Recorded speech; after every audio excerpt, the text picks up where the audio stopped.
So in today's class, we are going to discuss one of the most important topic in modern Indian history, and that is also one of the core area in the prelims exam and GS mains also.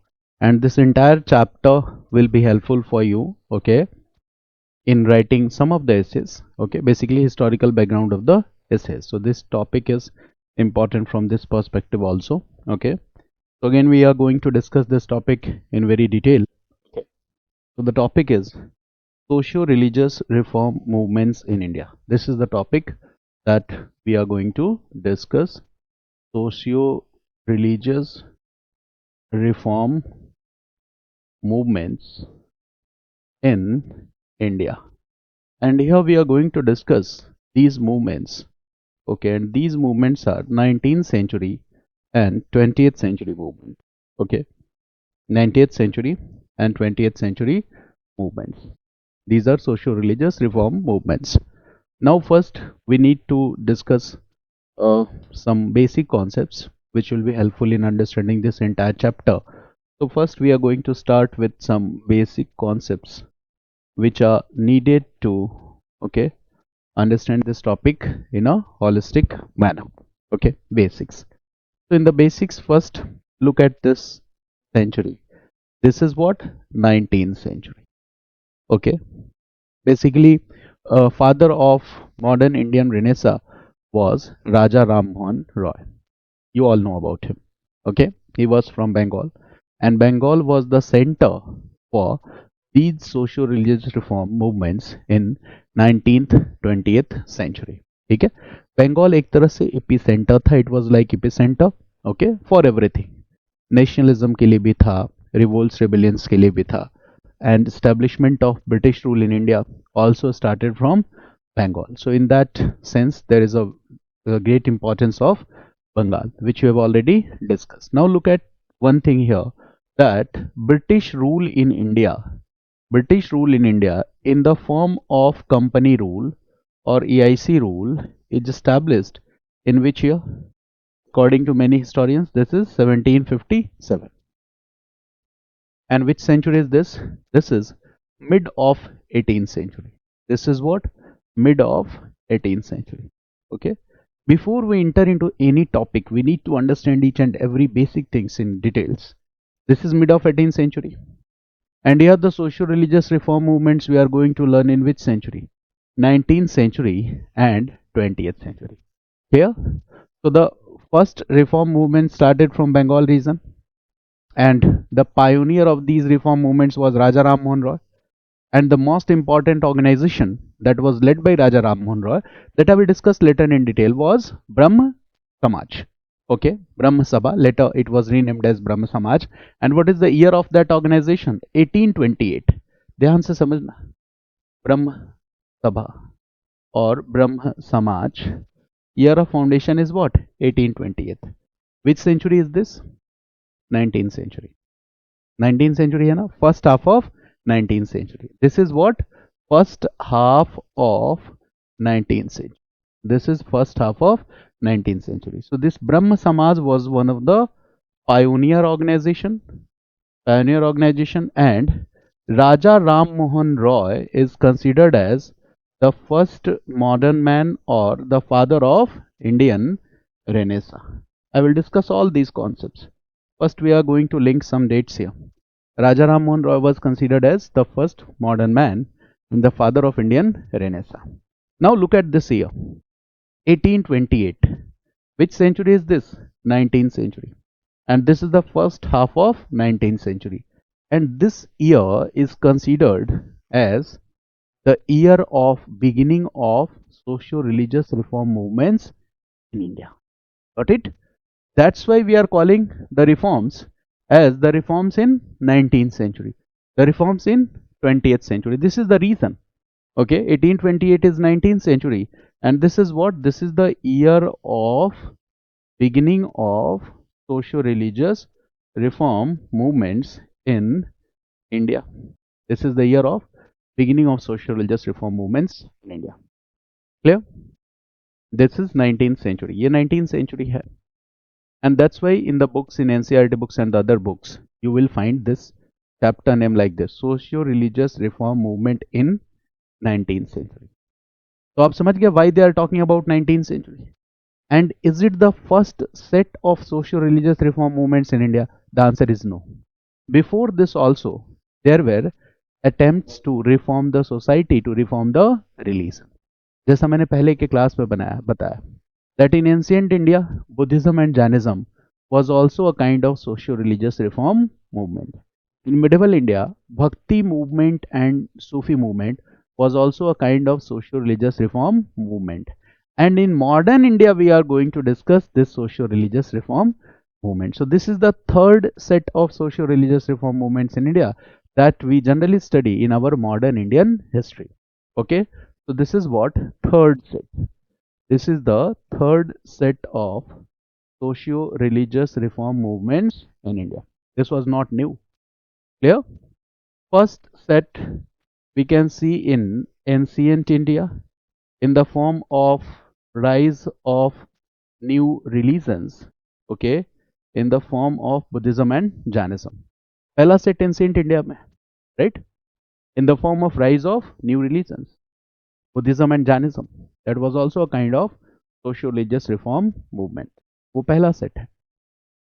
और second set कहाँ है? Second set we see in early medieval and medieval age. Early medieval plus medieval age. Early medieval plus medieval age in the form of Bhakti and Sufi movements. In AMC we will discuss these topics. Second set in early medieval and medieval phase in the form of Bhakti and Sufi movement. ये दूसरा set है. Clear? Bhakti and Sufi. And this is what? Third set of socio-religious reform movements in 19th and 20th century. Now the question started that what was the need of this third set of socio-religious reform movements? ज़रूरत क्या थी?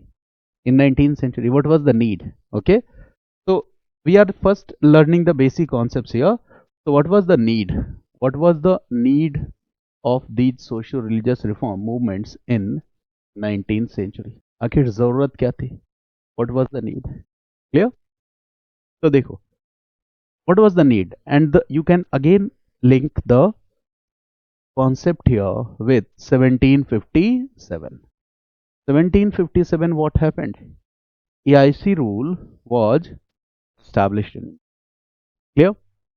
Company started ruling India. Company becomes the ruler of India, and this is very strange that a trading company has become ruler of India.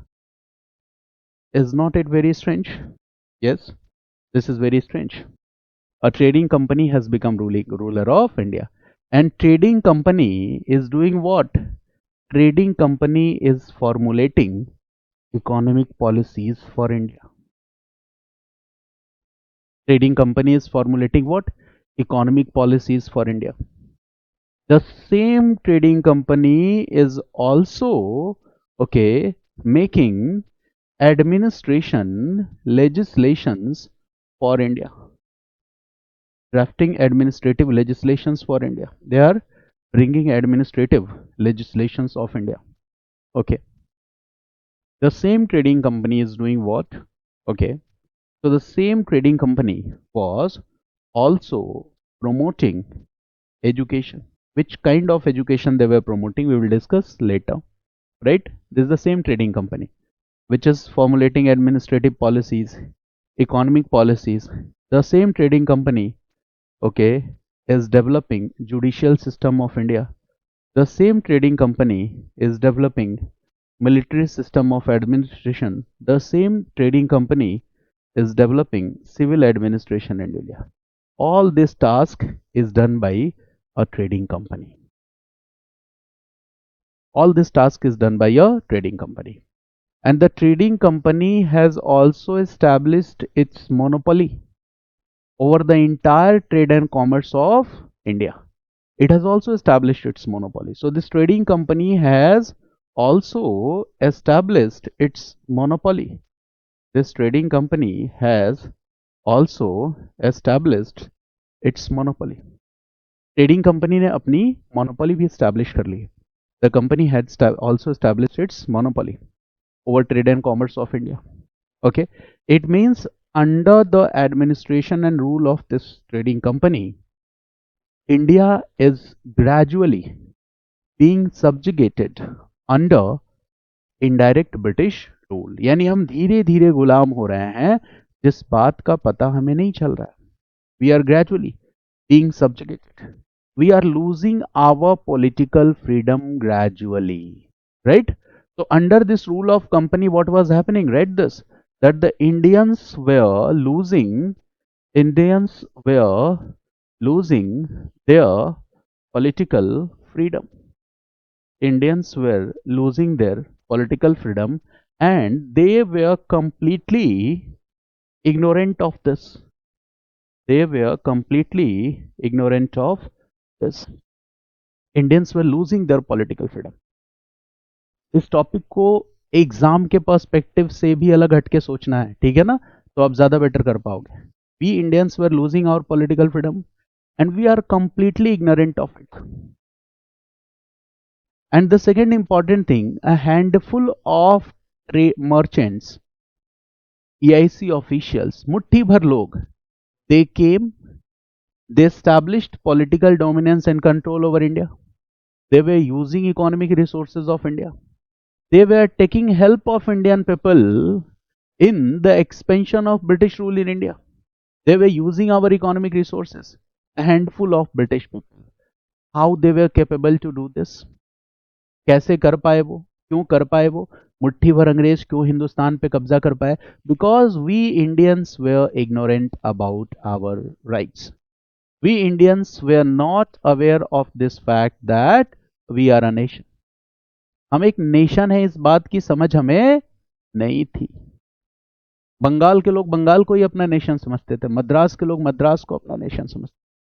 Okay, we are a nation. This concept was lacking. There were local rulers. In regional states, there was political fragmentation. They consider their state as their country. Okay, so we lack a kind of unity. We are ignorant. Okay, and this ignorance proved beneficial for company, and company realized the hollowness of Indian culture and society. ठीक है. In ancient India, this society was one of the great society and cultures and civilization of the world. But now look at the Indians. Okay, they are completely unaware of their social and cultural heritage. Who realized it? British realized it. कि आपका एक glorious cultural और social heritage है and you are completely unaware of it. आपको पता ही नहीं है कि आपका इतिहास कितना महान है. You are completely unaware of it. British were aware of it. We were not aware of it. Some enlightened Indians were aware of it. Not all Indians were. केवल कुछ मुट्ठी भर हिंदुस्तानियों को पता था कि हमारी संस्कृति, हमारी विरासत कितनी समृद्ध है. Okay, our culture, our heritage is very much enriched. Okay, this was okay. You can say that understood by only a handful of Indian people. And plus, British were India की इकोनॉमिक प्रॉस्पेरिटी है, we can utilise it to support our industrial revolution. India में economic resources, India की एक rich cultural legacy है. Okay, so all this was understood by the Britishers. Now British will take advantage of this situation. Okay, so what was the need? British rule established here India in mid of 18th century. In mid of 18th century, and social religious reform movement started here in 19th century. It means almost 60 to 70 years were over. 60-70 years of EIC rule had passed. Okay, 60 से 70 years तक east India company rule कर चुकी है.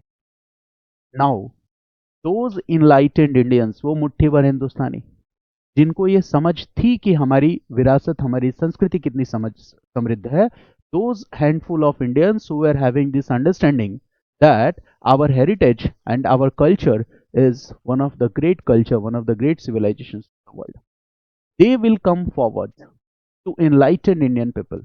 वो आगे आएंगे Indian people को enlighten करने के लिए. And when they will enlighten Indian people, they will focus on what? They will focus on bringing reforms in society and bringing reforms in religion.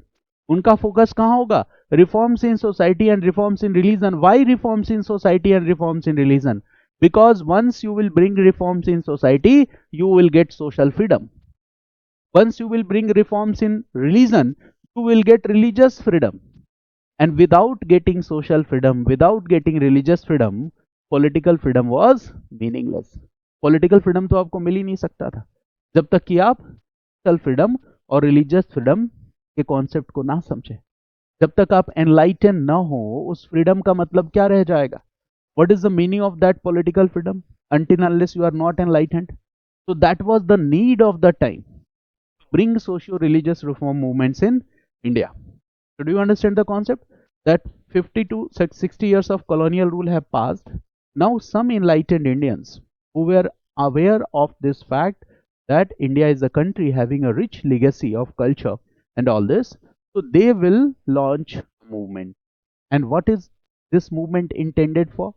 This movement will intend to bring reforms in society. This movement will intend to bring reforms in religion. And in this way, okay, they will try that the Indians could get social freedom, the Indians could get religious freedom. Because without getting social freedom, without getting religious freedom, political freedom was meaningless. क्या reformers की कोशिश ये नहीं थी कि company rule से India आजाद हो जाए? यस, वो चाहते थे, बट उनका तरीका दूसरा था. जैसे when you prepare for UPSC, सीधा आप इंटरव्यू की तैयारी नहीं करते ना. You read NCERT books, you read foundation course, then you do answer writing, so there is a phase and then you will get selected. Okay, तो ये नहीं कि सीधा जाके क्या किया, सिलेक्शन के लिए इंटरव्यू की कोचिंग करनी शुरू कर दी, ठीक है, कि बाकी तो सब आता है. तो ये बिल्कुल वैसा था कि अगर आप सोसाइटी में सोशल रिफॉर्म्स नहीं लाओगे, रिलीजियस रिफॉर्म्स नहीं लाओगे, and still you are fighting for political freedom, so that political freedom will be meaningless. ठीक है, तो बिल्कुल इंडियंस को फाउंडेशन कोर्स कराने जैसा था. ठीक है, सोशल रिलीजियस रिफॉर्म मूवमेंट. ठीक है, और फाउंडेशन कोर्स के बाद सिलेक्शन होगा, उसके बाद पॉलिटिकल फ्रीडम मिलेगा. This was the entire concept. Got it? कुछ रिलेट कर पाए? Why we are using this term socio religious reform movements in 19th century, in 20th century? Now I will relate one more concept. Okay, the concept is, whenever you read any book, you will find these two words written together. So religious reform movements. कहीं भी आपने अलग अलग दो chapters मिला है क्या आपको? दैट एक चैप्टर में सोशियो, वन में हो religious? No, always you will find that both these two aspects are always written together.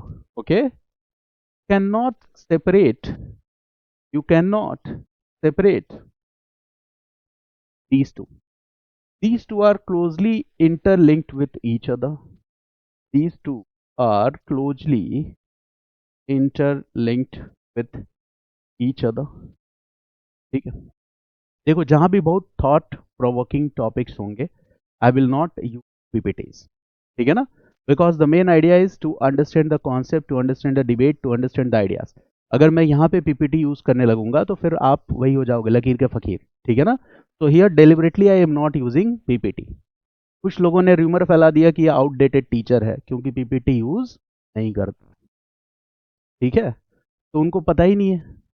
ठीक है, कि PPT साइंस टेक में इफेक्टिव है. ठीक है, but here we are discussing the debates. ठीक है, it's not like that PPT लगा के मैं रीड करना शुरू कर दूं. ठीक है, तो ये रूमर भी है, ही इज आउटडेटेड टीचर. ठीक है, मैंने कहा ठीक है भैया, मैं आउटडेटेड टीचर ही सही, बिना पीपीटी के पढ़ते इस टॉपिक को. और आप देखना आउटकम क्या होगा. Once I will finish this topic, you will be an expert of this topic. Right? Okay, now this is what these two topics, okay, are separated from each other. They are closely interlinked with, sorry, they cannot be separated from each other, they are closely interlinked together. अब इस concept को समझो. In our society there are religious beliefs. Religious beliefs होते हैं ना? Yes, there are some religious beliefs in our society. तो हमारी society में क्या होते हैं? There are religious beliefs in our society, and all these religious beliefs which we follow, okay, or you can say that there are social customs and practices. Right on this side there are social customs and practices. Draw the structure as I am drawing. जैसे मैं draw कर रहा हूँ draw करो. You will gain some insight. Exam में भी आप draw करने लगोगे, आपको पता नहीं चलेगा. So do this. Okay, there are some social customs and practices. There are some social customs and practices. There are some religious beliefs. And our social customs and practices, do you believe that they are supported by some religious beliefs? Each and every social custom and practice, it's supported by some particular religious belief. So write this point, that each and every social customs and practices, each and every social customs and practices are supported by some religious beliefs. Each and every social customs and practices are supported by some religious beliefs. ठीक है, हमारी social customs practices, they are supported by some religious beliefs. Now what is the example? सबसे बड़ा example है four varna system. Four varna system in Hindu society is the pillar of the social structure. Today also we follow this. Clear? So you can write this, that in Hindu society the four varna system is the pillar of social structure. Pillar of social structure, यही तो है four varna system. Brahman, Kshatriya, Vaishya, Shudra. This is the pillar of social structure. Four varna system is the pillar of social structure. और बताओ four varna system का concept कहां से आया? Any one of you can you answer this question? Rigveda, पुरुष सूक्त. Okay, पुरुष सूक्त में है ना. Okay, Brahma, creation of four varnas. Okay, so it comes from Rigveda, it comes from Purush Sukta, which is our religious belief, and this religious belief laid down the foundation of the structure of the society. तो बताओ क्या हम separate करके देख सकते हैं इसको? Can we separate both these two things?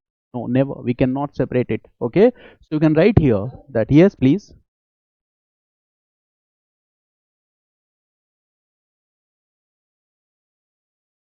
Yes.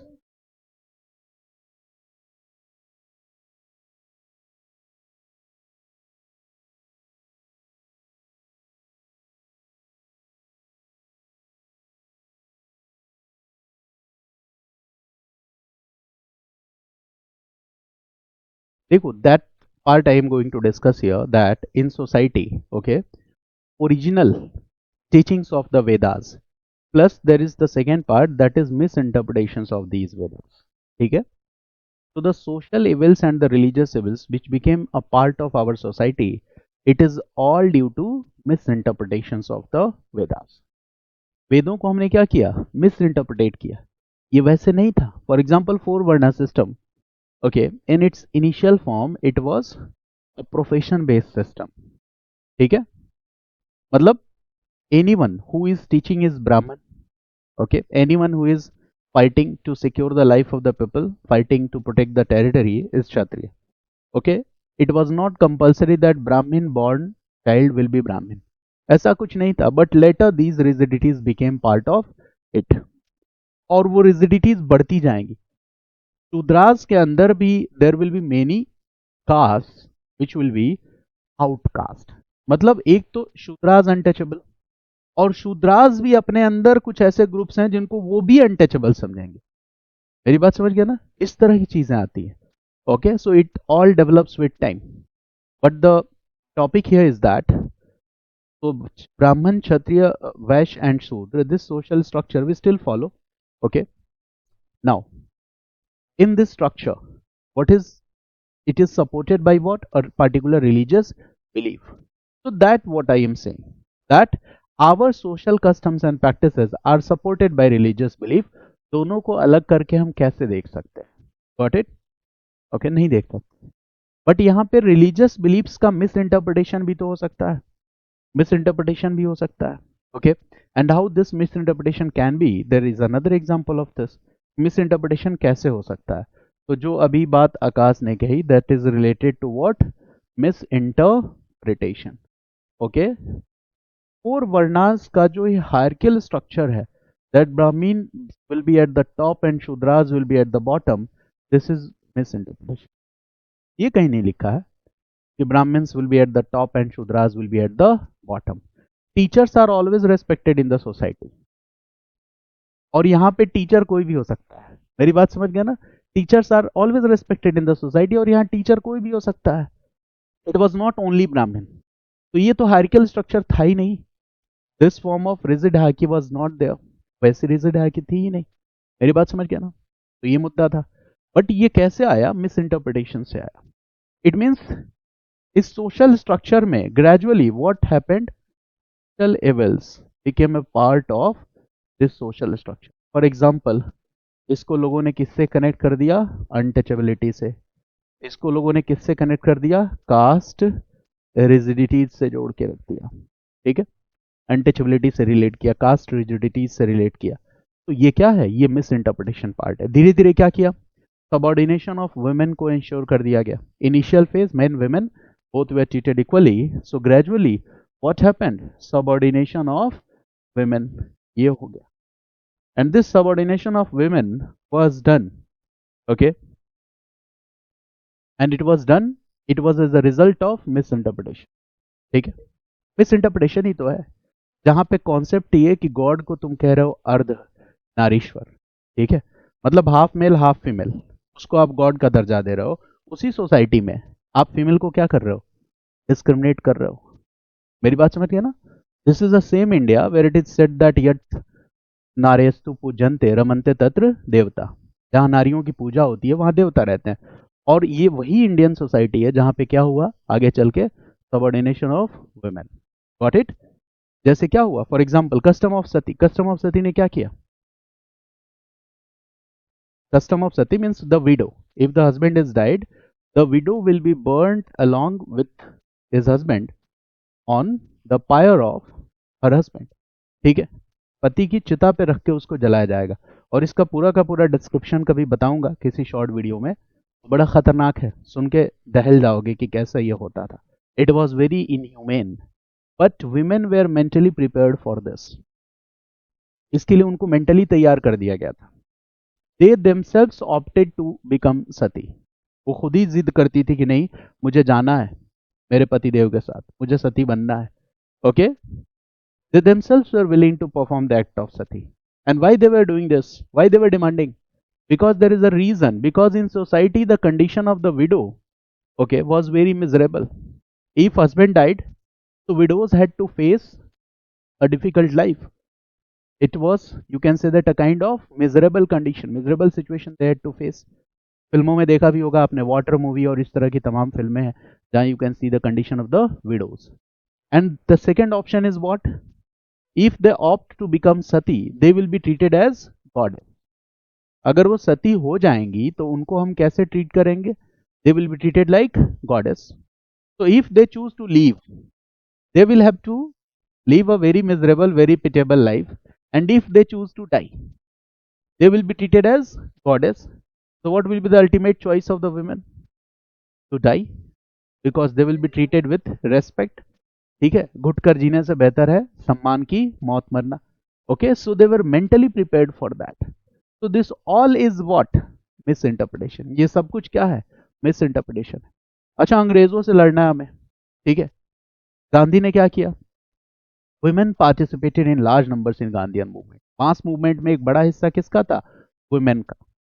The contribution of women in Indian national movement. If you are trying to fight with the foreign rule, okay, तो you should realise the importance of women. ठीक है, women के importance को भी समझना होगा ना. ठीक है, आज से 20 या 30 साल पहले, before 20 to 30 years, when elections were conducted in India, okay, you will see that most of the candidates were the male candidates, and they used to consult the male members of the family. ठीक है, आपके दादाजी के पास आते थे, दादाजी को convince कर लिया, 1 person 25 वोट्स. दादाजी ने कहा वोट जाएगा, ठीक है, इस पार्टी को, all will vote for that party. But today the situation has changed in the 20 to 30 years. Women are the representatives also. They will come, they will meet with women. यहाँ पे दादाजी नहीं decide करेंगे कि vote किसको देना है. दादाजी का वोट किसी और पार्टी को, पापा जी का वोट किसी और पार्टी को, मम्मी जी का वोट किसी और पार्टी को. This is what? Empowerment of women. 1 person 1 vote. ठीक है, हर इलाके में एक माफिया होता था बिफोर 20 years. वो जहां कहता था वहां सभी लोग वोट कर देते थे। Mafia raj ended, baba raj started. ठीक है। अभी क्या है, religious influence, you are under the influence of a spiritual leader, तो वो जहां कहेगा वहां वोट दे दोगे। यहां भी तो सिस्टम गड़बड़ है। 1 person 10 lakh vote, because you are influenced by spiritual gurus. ठीक है, they mobilise the vote, they polarise the voters. Okay, तो ये बात ध्यान में रखना है कि ठीक है, ये सारी चीजें कहीं ना कहीं हमारे पॉलिटिकल राइट से जुड़ी हुई। तो हम अपने पॉलिटिकल राइट को रिकॉग्नाइज कैसे कर पाएंगे जब तक वो हमारे आंखों पे अंधा चश्मा, क्या कहते हैं उसको, है ना, ब्लाइंड कर्टेन्स पड़े होंगे, तो हम अपने पॉलिटिकल राइट्स को रियलाइज नहीं कर पाएंगे। तो बड़ा जरूरी है ना, चीजों को समझना। ये बात कुछ लोग समझ रहे थे बंगाल में। ठीक है, if we want to fight for political freedom, first we will have to, okay, uproot evils from our society, uproot evils from our religion। सबसे पहले हमें सोसाइटी में और रिलीजन में एविल्स को खत्म करना होगा, because at that time India was an example of a stagnant civilization. Why we are calling a stagnant civilization? A civilization where women are not respected, women are not getting rights to education, a civilization where a large section of the people is considered as untouchable, उसको untouchable मान रहे हो। इंटरडाइनिंग was not possible, जब साथ बैठ के भोजन नहीं कर सकते तो अंग्रेजों से लड़ोगे क्या? ठीक है, if you are not able to interdine with one class of people, how you are dreaming to fight with the British? अंग्रेजों कैसे लड़ लोगे? In order to fight with the colonial rule we need unity, and our unity was broken, unity was broken. So this was there, this was the need of the time in 19th century, in 20th century. If we want to promote a kind of sense of oneness, that is what nationalism in the minds of Indian people, first we will have to remove the cobwebs of the evils and the religious evils। ठीक है, उसको हटाना ही होगा, तभी जाके हम British rule से fight कर सकते हैं। So all these socio-religious reform movements which will take place in India will ultimately be helpful in developing what? Growth and consolidation of nationalist sentiments and feelings in the minds of Indian people। मेरी बात समझ गया ना? अब जरा इसको एक और कॉन्सेप्ट से रिलेट करें, बोर तो नहीं हो रहा हो ना? ठीक है, ठीक है, थोड़ा सा मतलब रिस्की है, बिना पीपीटी के पढ़ा रहा हूँ। पीपीटी वाली जनरेशन से आगे बढ़ जाओ। ठीक है, पीपीटी से पढ़ाना महान काम नहीं है।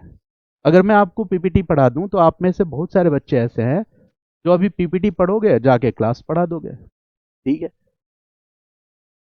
पीपीटी से आगे बढ़ो, यूपीएससी की नीड है ये, right? Yes, there are some subjects where it is required, for example you are reading survey, you need data, infographics, charts, तो जरूरी है। Okay, you are reading some kind of, you can say that data, या science tech में कोई project समझ रहे हो तो वहां जरूरी है, लेकिन हर जगह पीपीटी यूज कर लो।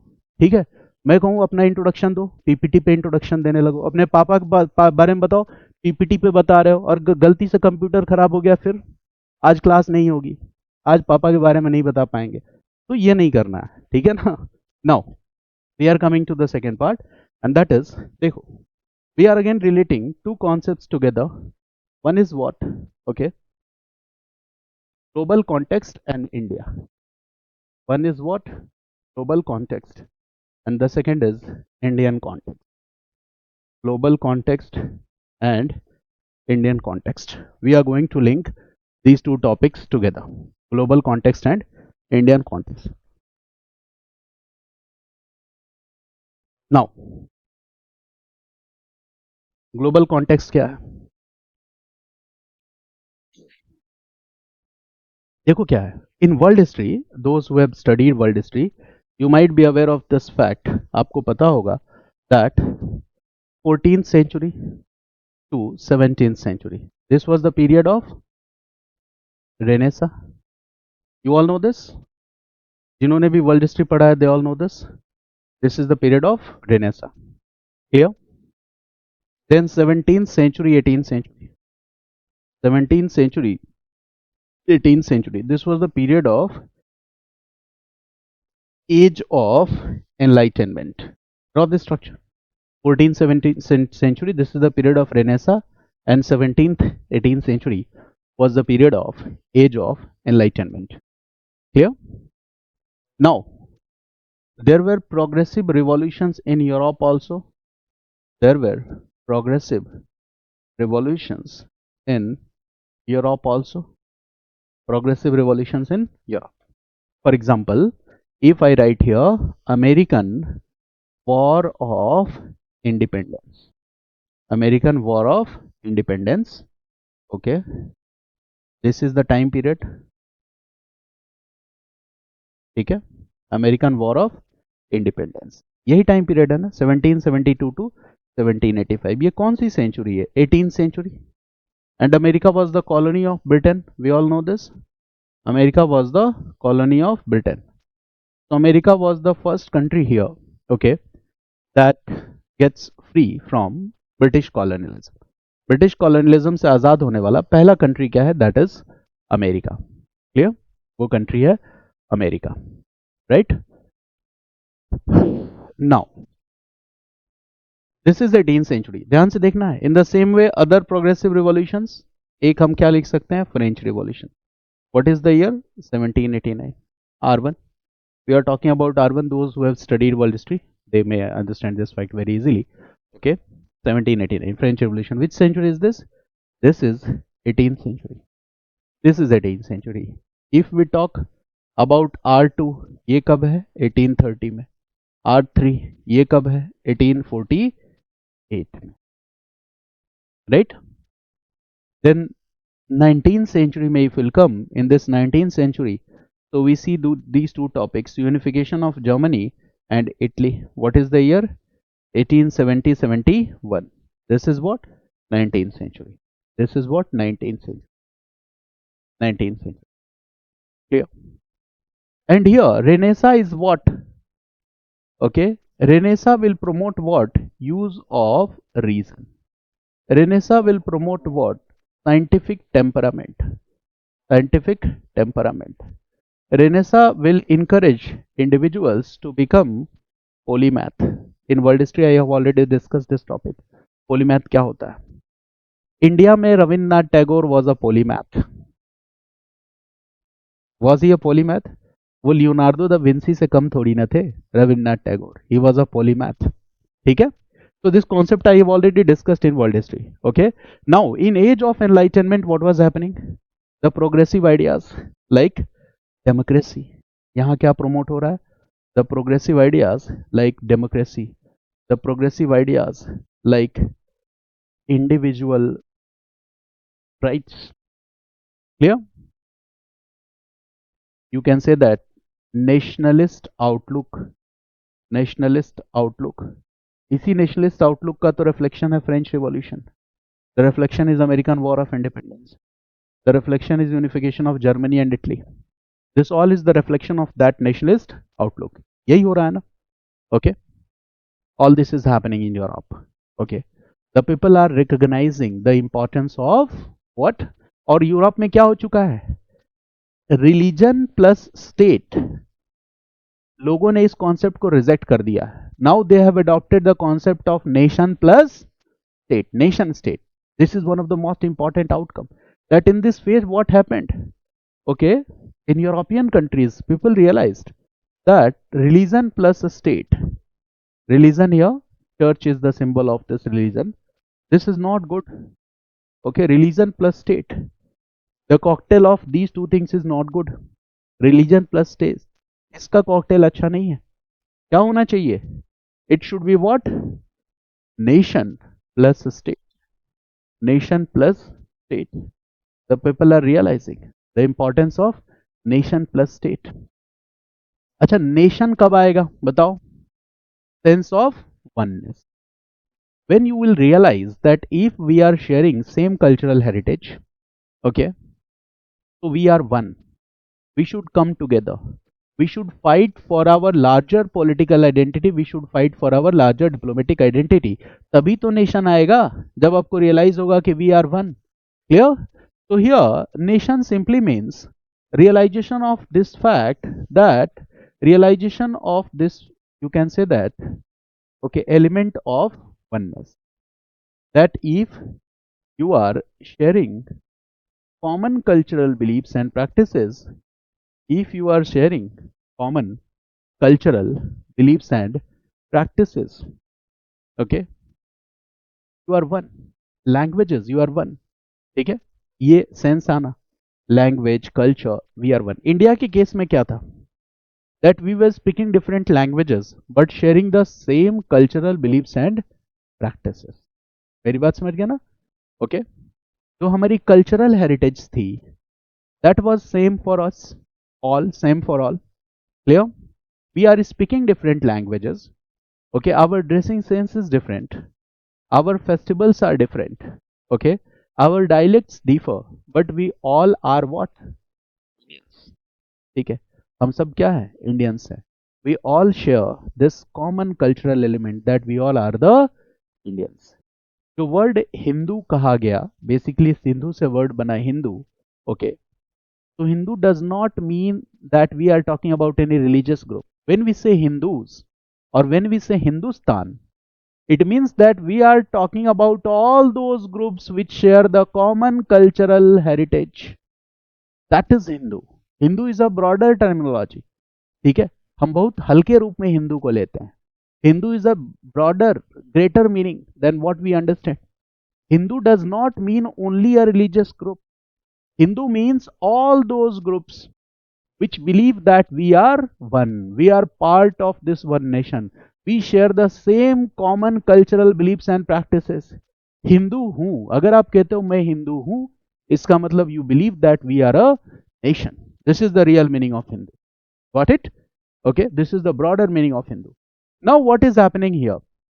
In Europe all these developments were taking place. अब इंडिया में आ जाओ, क्या हो रहा था? 17th century, 18th century, what was happening? We were unaware of what is going on in Europe. Okay, we were completely unaware. It means we Indians were ignorant. Read this. We Indians were ignorant of these progressive ideas. We Indians were ignorant of these progressive ideas. हम Indians इन progressive ideas को लेके ignorant थे. We all Indians were ignorant और majority of Indians were ignorant. Majority of Indians were ignorant. Write this. Majority of Indians were ignorant. Majority of Indians were ignorant. Majority of Indians were ignorant. Right? There is also one more reason for this. That in India, in education system, what was the most dominant feature?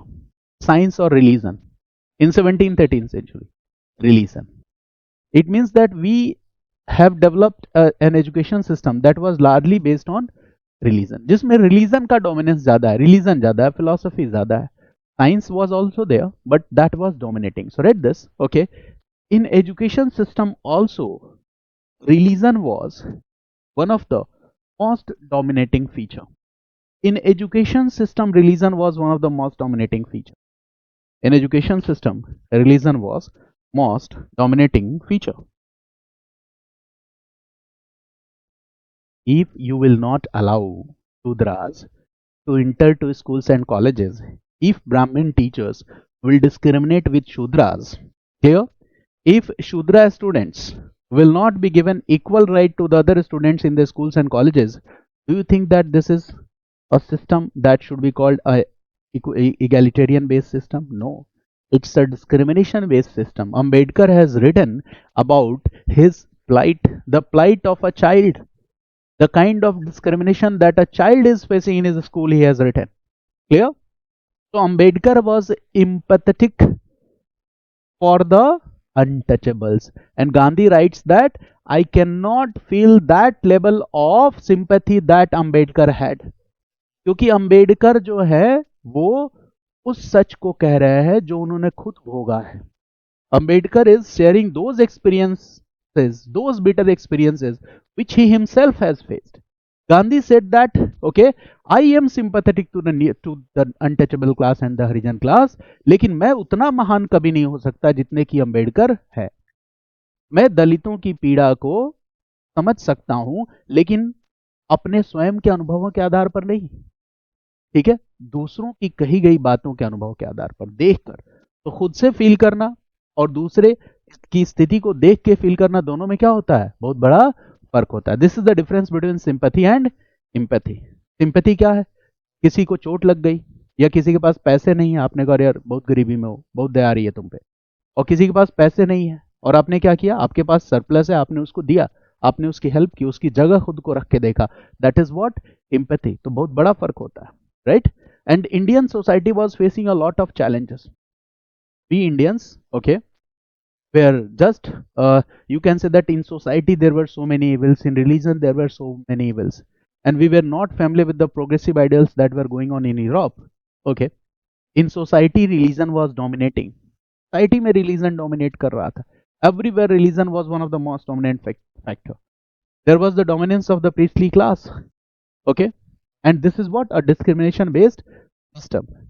But some selected Indian individuals, those who were educated, those who were in contact with the Western world, those who were multilinguist, those who have command over many languages, they were able to read English, they were visiting England also. तो उनको पता था कि Europe में क्या हो रहा है, right? They can read the literature of other languages also. So they were very knowledgeable people and they were knowing that what is going on all around the world. तो एक तरफ दुनिया प्रोग्रेसिव आइडियाज को adopt कर रही थी, oppressive political system को oppose करके दे वेल फेबलिंग और supporting to bring democracy, and in India trading company was ruling. India पे राज कौन कर रहा था, एक ट्रेडिंग कंपनी. कंपनी और मुट्ठी भर लोगों ने आके हिंदुस्तान पे कब्जा जमा लिया. इसके पीछे रीजन, दोष केवल हम अंग्रेजों को नहीं देंगे, उसके लिए दोषी हम खुद भी हैं. We are also responsible for this. इसी बात की आवाज जिन लोगों ने उठाई, they are called Indian social religious reformer. मेरी बात समझ गया ना. So when they will talk to bring reforms in society, obviously religious reforms is a part of it. If you are talking to bring reforms in the society, तो automatically आप किसकी बात कर रहे हो, religious reforms की भी बात कर रहे हो. अगर आप social reforms की बात कर रहे हो तो religious reforms की भी बात कर रहे हो. So if I say that 19th century and 20th century reform, clear, their one objective is to bring reforms in society, to bring reforms in religion, unite Indian people. But at the same time, were they also preparing the Indians to fight against colonial system of exploitation? Yes, they were also preparing Indians so that they could fight with this colonial system of exploitation. They were also preparing Indians, okay, so that they could realize this fact that we are a nation. हम एक राष्ट्र है. इस बात को Indian समझ सके, इसलिए इस टॉपिक का इंपॉर्टेंस है. This is the importance of this topic. Are you familiar with the title? 19th century, 20th century religious reform movements. You are familiar with the topic? Now we will discuss some keywords. Yes, please ask.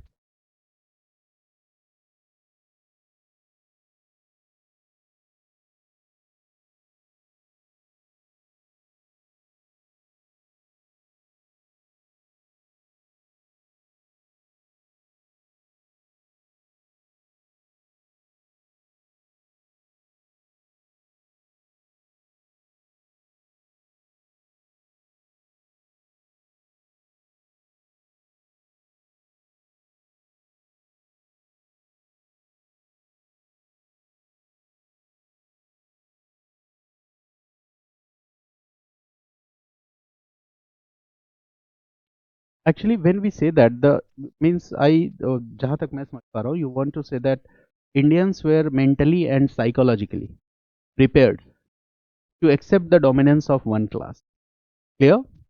So previously that class was the local zamindar, the local ruler, and what happened that the local zamindar and the local ruler were replaced with British, and we don't have any problem. Previously also we were facing challenges. Okay, so basically I think that this is your question, यही आपका question है कि अंग्रेज जो थे उन्होंने क्या किया, ब्रिटिश जो थे, कंपनी जो थी, ठीक है, इसके पहले भी एक्सप्लॉयटर्स थे, कंपनी ने, ठीक है, एक मतलब उनको रिप्लेस करके उनकी जगह पे कंपनी आ गई. Okay, to some extent you are right. Clear?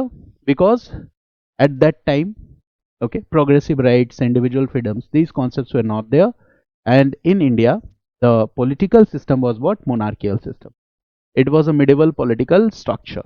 But still, what is the most important thing here is that those in ancient India also, invaders came, they invaded India, but they later adopted cultural practices and traditions of India. ध्यान से समझना है इस बात को, ठीक है. For example Kushanas, they became Indians. That was the most Indianized group. ठीक है. In medieval India, again, invaders came, but later they became Indians. For example, Delhi सल्तनत पीरियड में permanent association of Muslim started, but Mughal period आते आते when the rule of Akbar comes, okay, you see Shah Jahan, Akbar, the infrastructure, the architecture which they have built, Sher Shah Suri, the architecture which they have built, that is in India, not in their country. वो उन्होंने कहाँ build किया? अपनी country में build किया. ठीक है. उनमें से भी कुछ रूलर्स ऐसे थे, they realized that okay, the majority culture should be respected. ठीक है. For example, Akbar, okay, he is known for his liberal policy. He realized it. Clear? There are some exceptions, okay, the rulers who followed radical policies. Now when it comes to British rule in India, जब British rule की बात होती है तो ये बात हमेशा याद रखना है कि British were always foreigners, they remained always foreigners. वो हमेशा से foreigners ही रहे. Got it? Okay, they never adopted Indian cultural practices and traditions. Instead they tried to, okay, establish this fact that Indian culture is inferior to the Western culture. They were filled with this mentality of racial superiority. बताइए आपको, dogs and Indians are not allowed. ठीक है. तो ये फर्क था Indians में, और ये फर्क था पुराने समय में जो इन्वेडर्स आए. और रही बात आपकी सवाल की यहाँ पे जो लोकल्स थे, लाइक जमींदार, राजा, महाराजा, तो that was the monarchial system, and the same monarchial system was present in Europe also. It was not only the case of India. In Europe also there were feudal lords. ठीक है ना, वहां पे भी king हुआ करते थे. So the powerful used to exploit the weaker people.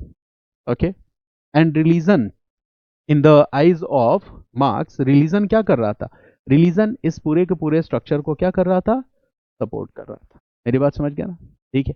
लोगों के गुस्से को रिलीजन क्या कर देता था? सप्रेस कर देता था. ठीक है. आपके अंदर बदले की भावना नहीं आएगी, रिवेंज की भावना नहीं आएगी. ठीक है. रिलीजन क्या करेगा? उसको पैसिफाई कर देगा. This is the impact of religion. मेरी बात समझ गया ना? रिलीजन का सबसे बड़ा इम्पैक्ट यही होता है कि वो आपको क्या करेगा? ठीक है, पैसिफाई करेगा. जैसे, ठीक है. चलो अब आगे बढ़ते हैं. समझ गया ना? और ये चीजें और क्लियर होंगी when I will enter the topic. I told you that this topic is very much important for your essay. इसको सिर्फ मॉडर्न इंडियन हिस्ट्री का टॉपिक समझ के नहीं पढ़ना है, एस्से में बहुत हेल्पफुल होगा. Because in history, sorry, in essay there are different themes. Philosophical होते, some themes are, okay, you can say that like this, where you can use the concepts as a part of historical perspective in the essays. ठीक है. तो some topics are very much helpful for you, okay, with respect to writing essays. Now we were discussing, yes, please ask. हाँ हाँ, please ask.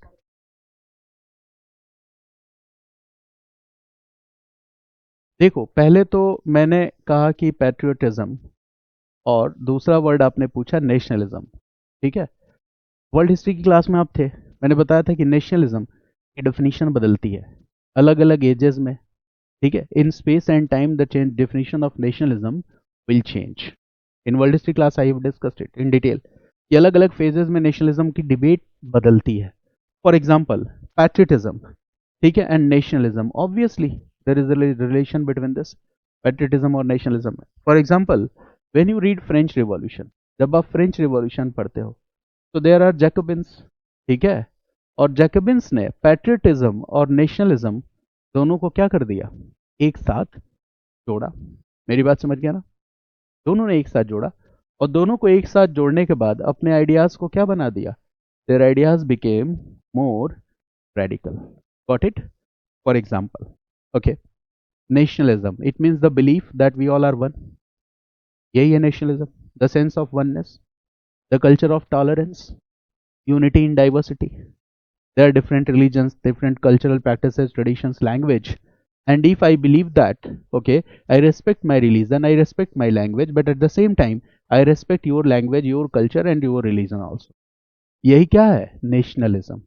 If I am abiding the duty of a true citizen, that is what? Nationalism.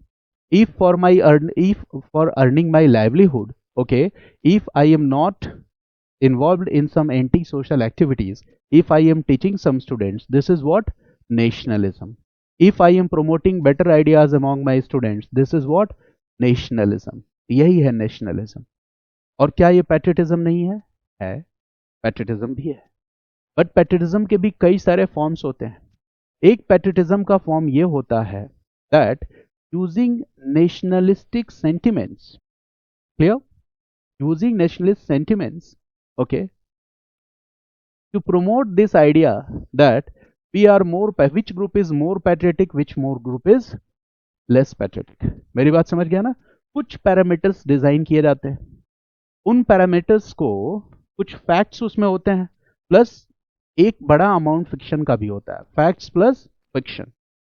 और fact fiction जहां आता है वहां romanticism हो जाता है. फैक्ट और फिक्शन का यूज करते हुए एक कंपैरेटिव डिग्री पे चीजों को डिफाइन करना, ये भी होता है एक patriotism. Nationalism is synonymous to patriotism. Nationalism और पैट्रियटिज्म क्या है? एक जैसा है. मेरी बात समझ गया ना? If we all believe that we are a nation, it means that okay, this is our patriotic beliefs and sentiments. देश के प्रति भक्ति तो यही है ना. बट पैट्रियटिज्म मीन्स देशभक्ति. देश के प्रति भक्ति अंधभक्ति न बन जाए. मेरी बात समझ गया ना? देश के प्रति भक्ति का अंधभक्ति बन जाना, ये डिग्री ऑफ पैट्रियटिज्म को दिखलाता है. For example in Germany this happened. देश के प्रति भक्ति किसमें बदल गई? अंधभक्ति में. In Italy it happened. देश के प्रति भक्ति किसमें बदल गई? अंधभक्ति में. The result was second world war. ठीक है ना? तो जनरली दोनों वर्ड्स क्या है? सिनोनिमस है. नेशनलिज्म के भी there are different perspectives, patriotism के भी देयर आर डिफरेंट पर्सपेक्टिव. ठीक है? We can define it in comparative degree. When I will finish world history topic, I will discuss this topic nationalism. 3 hours में इस पे बात करूंगा, because this is equally important for essay. And when I will discuss this topic, तो मैं एक message आप सभी लोगों को डाल दूंगा, so you must watch this. ठीक है ना? उसको पब्लिक भी शेयर करेंगे. Got it? क्योंकि ये इतना शानदार कॉन्सेप्ट है ना. ठीक है? कहीं कुछ बताऊंगा तो कुछ अधूरा रह जाएगा, इसीलिए पूरा बताऊंगा. ठीक है ना? In 3 hours class. Now, patriotism, ये हुआ keywords. We were discussing some keywords. Clear? And what are those keywords? So in these keywords, okay, there are 2 keywords, right? The first keyword is reformist movement. The first keyword is reformist movements. Today we will discuss all the keywords and the basic concepts, and then we will enter into the topic. And the second keyword here is revivalist movement. One is what? Reformist movement, and the second is what? Revivalist movement. एक keyword क्या है? Reformist movement. What is the difference between these two? कुछ guess करो, बताओ. What is the difference between these two? You must have heard both these two words.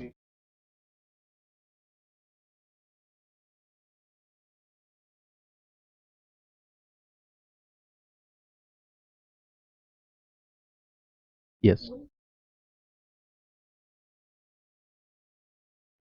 Akash?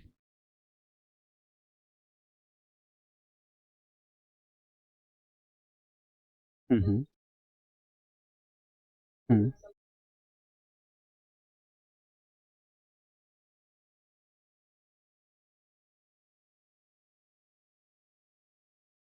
देखो यहाँ पे replacing with new one नहीं है रिवाइवल में. Replacing with the previous one. Clear? Not new one. Okay. Now I am discussing how. Look here. First we are going to discuss this revivalist reformist movement. Okay. Reformist movement. तो देखो क्या है. Reformist movement, I will take first examples, then I will discuss the definition. First example, reformist movement क्या है? For example, I told you that in Hindu society, the social structure, what is the main pillar of the social structure? 4 varna system. Brahman, Kshatriya, Vaishya and Shudra. यही है ना 4 varna system. Okay. So if you consider that this 4 varna system has become rigid, clear? If you consider that some people still believe in the hierarchical system where they consider Shudras at the lower level in this hierarchical system, if you believe that still there are some people who believe in the system. And if you are opposing it, if you are demanding to bring reforms in this existing system, this is called reformism. इसी को क्या कहते हैं? Reform. Bringing reform. It means there is an existing system and you want to bring reforms in that existing system. Clear? There is an existing social system, religious system. You want to bring reforms in that existing system, existing social and religious system. This is called act of reformist movements. And it is not easy. Bringing changes in the existing social structure and religious structure is not easy. It will not happen all of a sudden. अचानक नहीं होगा. It will happen gradually. For example, okay, subordination of women. क्या इसको oppose नहीं किया राजा राम मोहन रॉय ने, ईश्वर चंद्र विद्यासागर ने? Right, oppose किया. They made a lot of efforts. There were legislations at that time and legislation at this time also. But do you find that still women are subordinated in some families, in some areas? Yes or no? Yes. Condition improve हुआ लेकिन problem और challenge पूरी तरह से खत्म नहीं हुई. So such kind of reforms will not happen all of a sudden. It will take time to bring reform. Got it? For example, custom of untouchability. Okay. Buddhism, Jainism, they opposed. Bhakti Sufi saints, they also opposed this practice or custom of untouchability. You will find that in Bengal reform, in Madras reform, in Bombay reforms, lower caste movement was one of the most important. Okay, Gandhi's efforts, okay, Ambedkar's effort. There are rights for the, okay, you can say that protection, or there are rights for to protect these people. Okay, the individual rights were given. Okay, Article 17 भी हमारे पास. But still, do you find that the discrimination is seen in society today also? Yes or no? Yes. तो reform हुआ लेकिन क्या ये complete reform हुआ? नहीं. This will happen gradually. Okay, so if you will try to bring reforms in the fundamental structure of society, in the fundamental structure of religion, for example, Raja Ram Mohan Roy opposed dominance of priestly class. Do you see today also the priestly class dominates? Okay, dominance has come down, but still it can be seen. Clear? So this is what a reformist movement. Those movements which aim to bring reforms in the existing social and religious structure, that is called reformist movement. ठीक है ना? For example, Brahma Samaj efforts of Raja Ram Mohan Roy, Ishwar Chand Vidyasagar, right? This is what reformist movement. ये किस में आएगा? Reformist movement में आएगा. Got it? So write this definition, reformist movement, right? Okay. The objective of these movements is reformist movement. The objective of this movement is to bring reforms. The objective of this movement is to bring reforms or to bring changes. The objective of these movements is to bring reforms or to bring changes in the fundamental structure and system of fundamental structure and system of society and religion. In the fundamental structure and system of society and religion. In the fundamental structure and system of society and religion. That is called reformist movement. Example, you can write here example. Okay. Fighting against untouchability.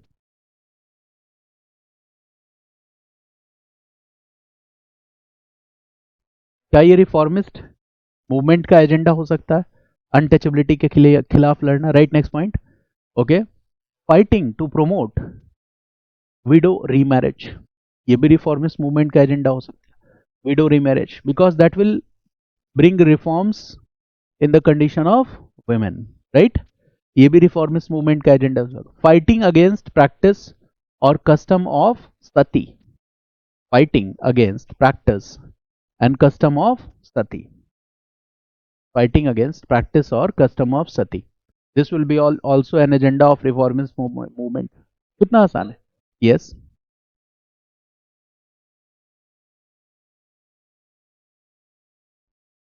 Eradication of, हाँ, definitely custom of sati. Read this, custom of sati. Fighting for abolition of custom of sati. ये भी reformist act है. Fighting for abolition of custom of sati. Fighting for abolition of custom of sati. ठीक है. अब feature से identify करना है आपको. ठीक है.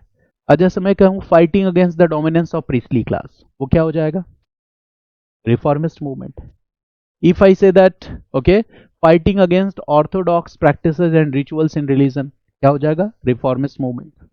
हो जाएगा कि नहीं? Okay, reformist movement. बताओ, आज से 100 साल पहले, बिफोर 100 ईयर्स, ठीक है, ऑर्थोडॉक्स प्रैक्टिसेस एंड रिचुअल्स ज्यादा डोमिनेंट थे कि नहीं थे? तंत्र मंत्र जादू टोना. आज भी हमारे घर में यज्ञ होता है, बट उसमें से वो रिचुअलिस्टिक एलिमेंट्स, जादू टोना, ये सब क्या हो चुका है? गायब हो चुका है. ठीक है. गाँवों में आज चले जाओ, घर में अपने कुछ पूजा वूजा करवाओ और 2-4 मिर्ची और नींबू किसी के दरवाजे के बाहर फेंक दो, फिर देखो महाभारत शुरू हो जाएगा. ठीक है, बिकॉज पीपल स्टिल बिलीव कि कुछ रिचुअल इसने करा होगा. ठीक है. ठीक है. आपका मन नहीं लग रहा हो, गांव गए हुए हो, तो बस 2 नींबू 2 मिर्चा 2-4 लोग दरवाजे पे रख दो और सुबह कुर्सी लगा घर के बाहर बैठ जाओ. ठीक है. फिर आप देखोगे people still believe in okay ritual, superstitious practices and beliefs. ठीक है. उनको लगेगा यार ये किसने किया, लड़ जाएंगे इसके लिए लोग. ओके. तो ये किस में आ जाएगा? All this will come under this reformist movement. For example, organisations के नाम लिखो, now you can learn it better. ब्रह्म समाज, प्रार्थना समाज, Aligarh movement. This all these all are the part of reformist movement. ब्रह्म समाज, प्रार्थना समाज, अलीगढ़ मूवमेंट. ब्रह्म समाज, प्रार्थना समाज, अलीगढ़ मूवमेंट, ये सारे के सारे क्या है? Reformist movement. ठीक है ना. अच्छा, पर्सनालिटीज का नाम अगर मैं पूछूं तो क्या बताओगे? Raja Ram Mohan Roy, Ishwar Chand Vidyasagar, sir Syed Ahmad Khan. Write this. Raja Ram Mohan Roy, Ishwar Chand Vidyasagar, sir Syed Ahmad Khan, etcetera. आराम से पढ़ाऊंगा टॉपिक को. हाँ. यस. और भी है, there are many more personalities, we are just trying to understand the definition. ठीक है. We will take time in this chapter, but आपको पढ़ना नहीं पड़ेगा. I will cover everything. ठीक है. ये टॉपिक खत्म हो जाएगा आपके सिलेबस से उसके बाद. ठीक है. You will be able to solve all PYQs and all GS mains answers. थोड़ा सा पेशेंस तो रखना पड़ेगा, क्योंकि this was the objective of my teaching. इसलिए मैंने थोड़ा सा एक प्लेटफॉर्म अपना अलग इसलिए बनाया, क्योंकि मेरे अंदर जो पढ़ाने की इच्छा है कि ठीक से पढ़ाऊँ, ये कहीं पूरी नहीं हो पाती थी. ठीक है. मेरी बात समझ गया ना. गमले में लगा हुआ जो पौधा होता है ना, उसको हमेशा शिकायत रहती है कि उसे नाप तौल के पानी मिलता है, नाप तौल के फर्टिलाइजर्स मिलते हैं. ठीक है. तो मैं जंगल का पौधा बनना चाहता हूँ, गमले में लगा हुआ पौधा नहीं. Got it? Okay. Now the second point is revivalist movement. Write this. Revivalist movement. Revivalist movement. देखो, revival means going back. Revival means what? Going back. Revival means going back. Going back to what? Going back to the glorious past. Read this. Going back to the glorious past. Going back to the glorious past. Okay. It means, okay, right. These movements will focus. These movements will focus to bring back.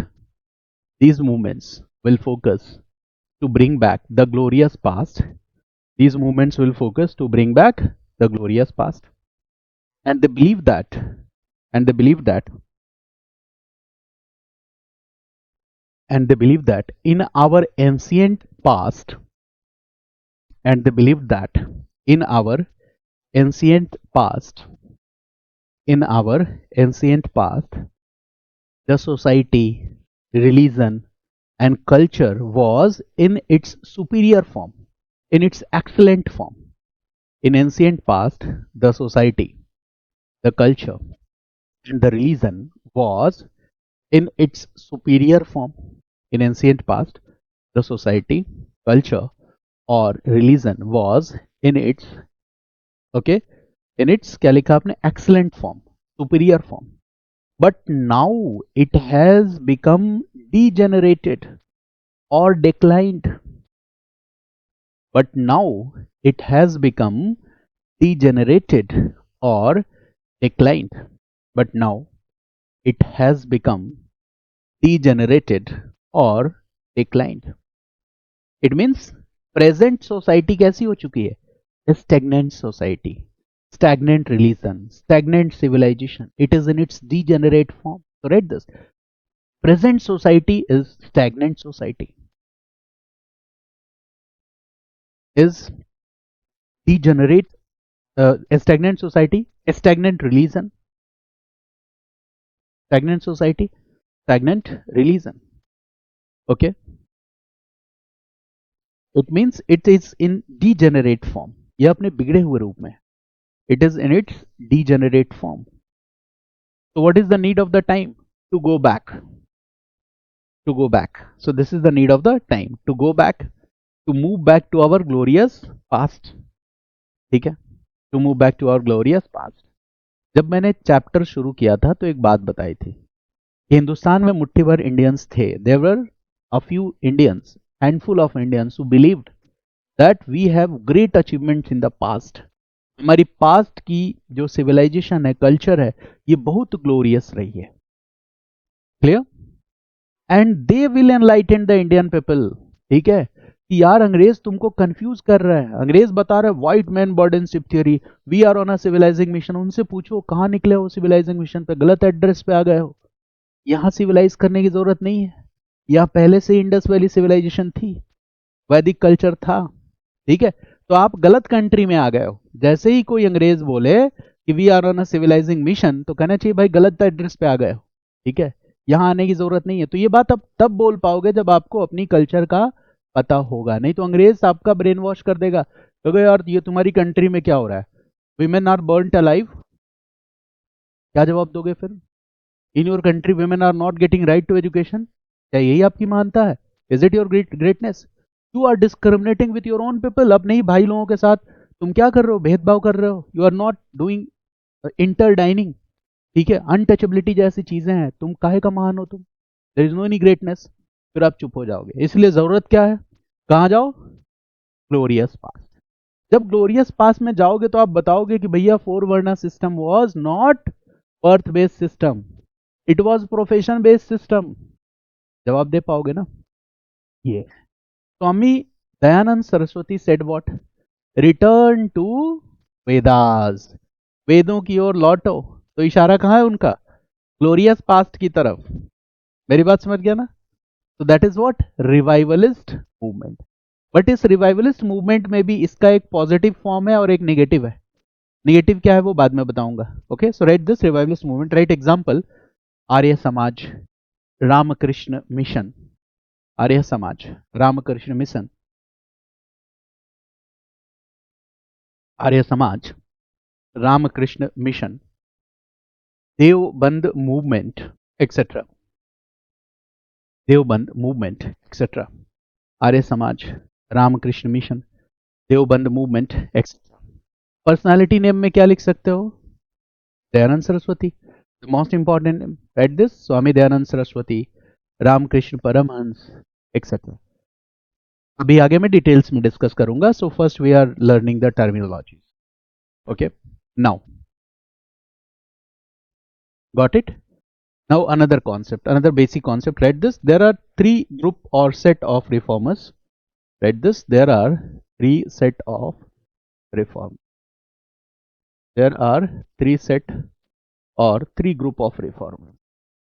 Three group of reformers. This also we need to understand. There are three group of reformers, and who these reformers are? Three group of reformers. तो देखो ये three group of reformers कौन है. तो in first group you will find, okay, those reformers who will focus on the past traditions only. मतलब उनका पूरा का पूरा ध्यान किधर है, पास्ट की तरफ. उनको प्रेजेंट में कुछ भी अच्छा ही नहीं दिखता है. ठीक है, सब कुछ कहाँ दिखता है, पास्ट में। जैसे हम लोग घर में जो दादाजी लोग हैं, मतलब इस उम्र के जो लोग हैं, वो हर दिन भर में 10 बार बोलते हैं, यार हमारे जमाने में तो ऐसा नहीं था, हमारे जमाने में तो ऐसा नहीं था, ये कैसा जमाना आ गया। उनको सुबह से शाम तक इसी बात से शिकायत रहती है कि कैसा जमाना आ गया। मेरी बात समझ गया ना? इसका मतलब उनको इस जमाने में अच्छा कुछ नहीं दिखता, सब अपने जमाने में अच्छा दिखता था। This is just an example.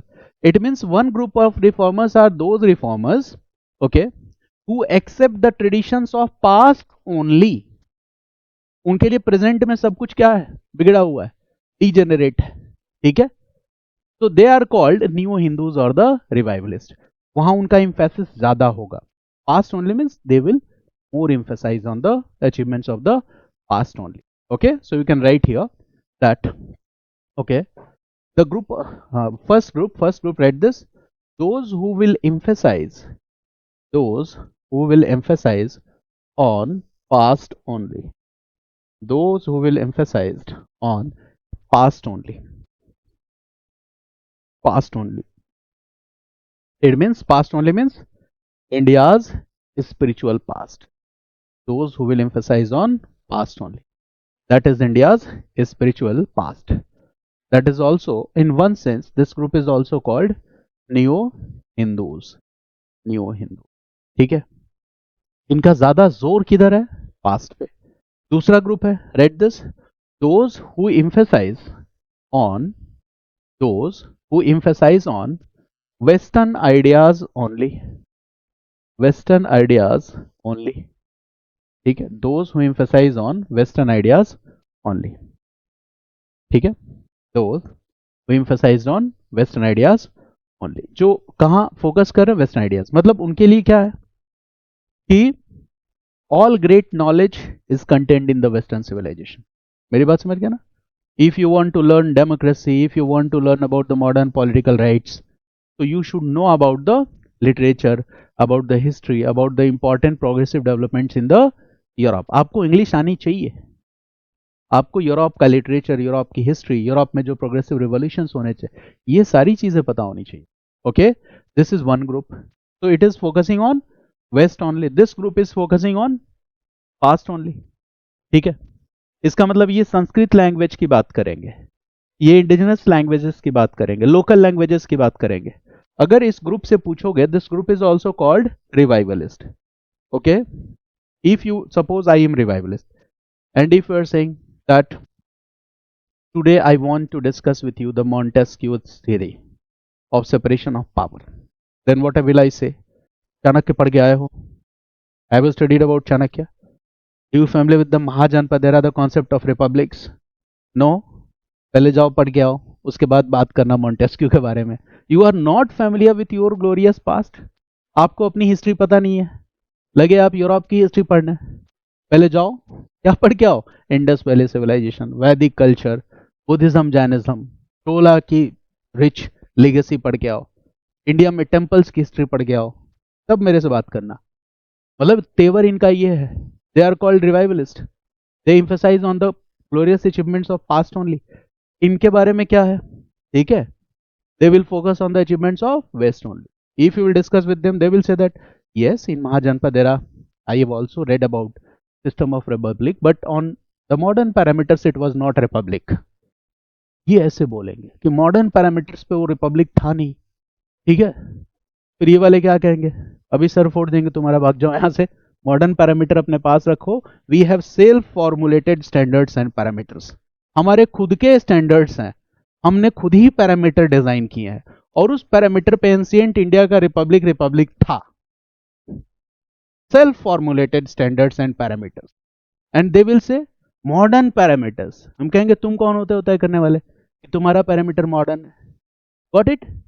so they are emphasizing on west only, ठीक है। and at some point of time they will be critical of the Indian cultural practices and traditions also, they will consider them okay backward, ऐसा भी होगा। okay, so you can write here that this group was at some point also critical to the religious traditions and cultural practices of Indians. At some point, this group will also be critical towards the religious practices and cultural practices of Indians. So we were discussing what these two concepts. One group is called revival or new Hindus, and this group is called what?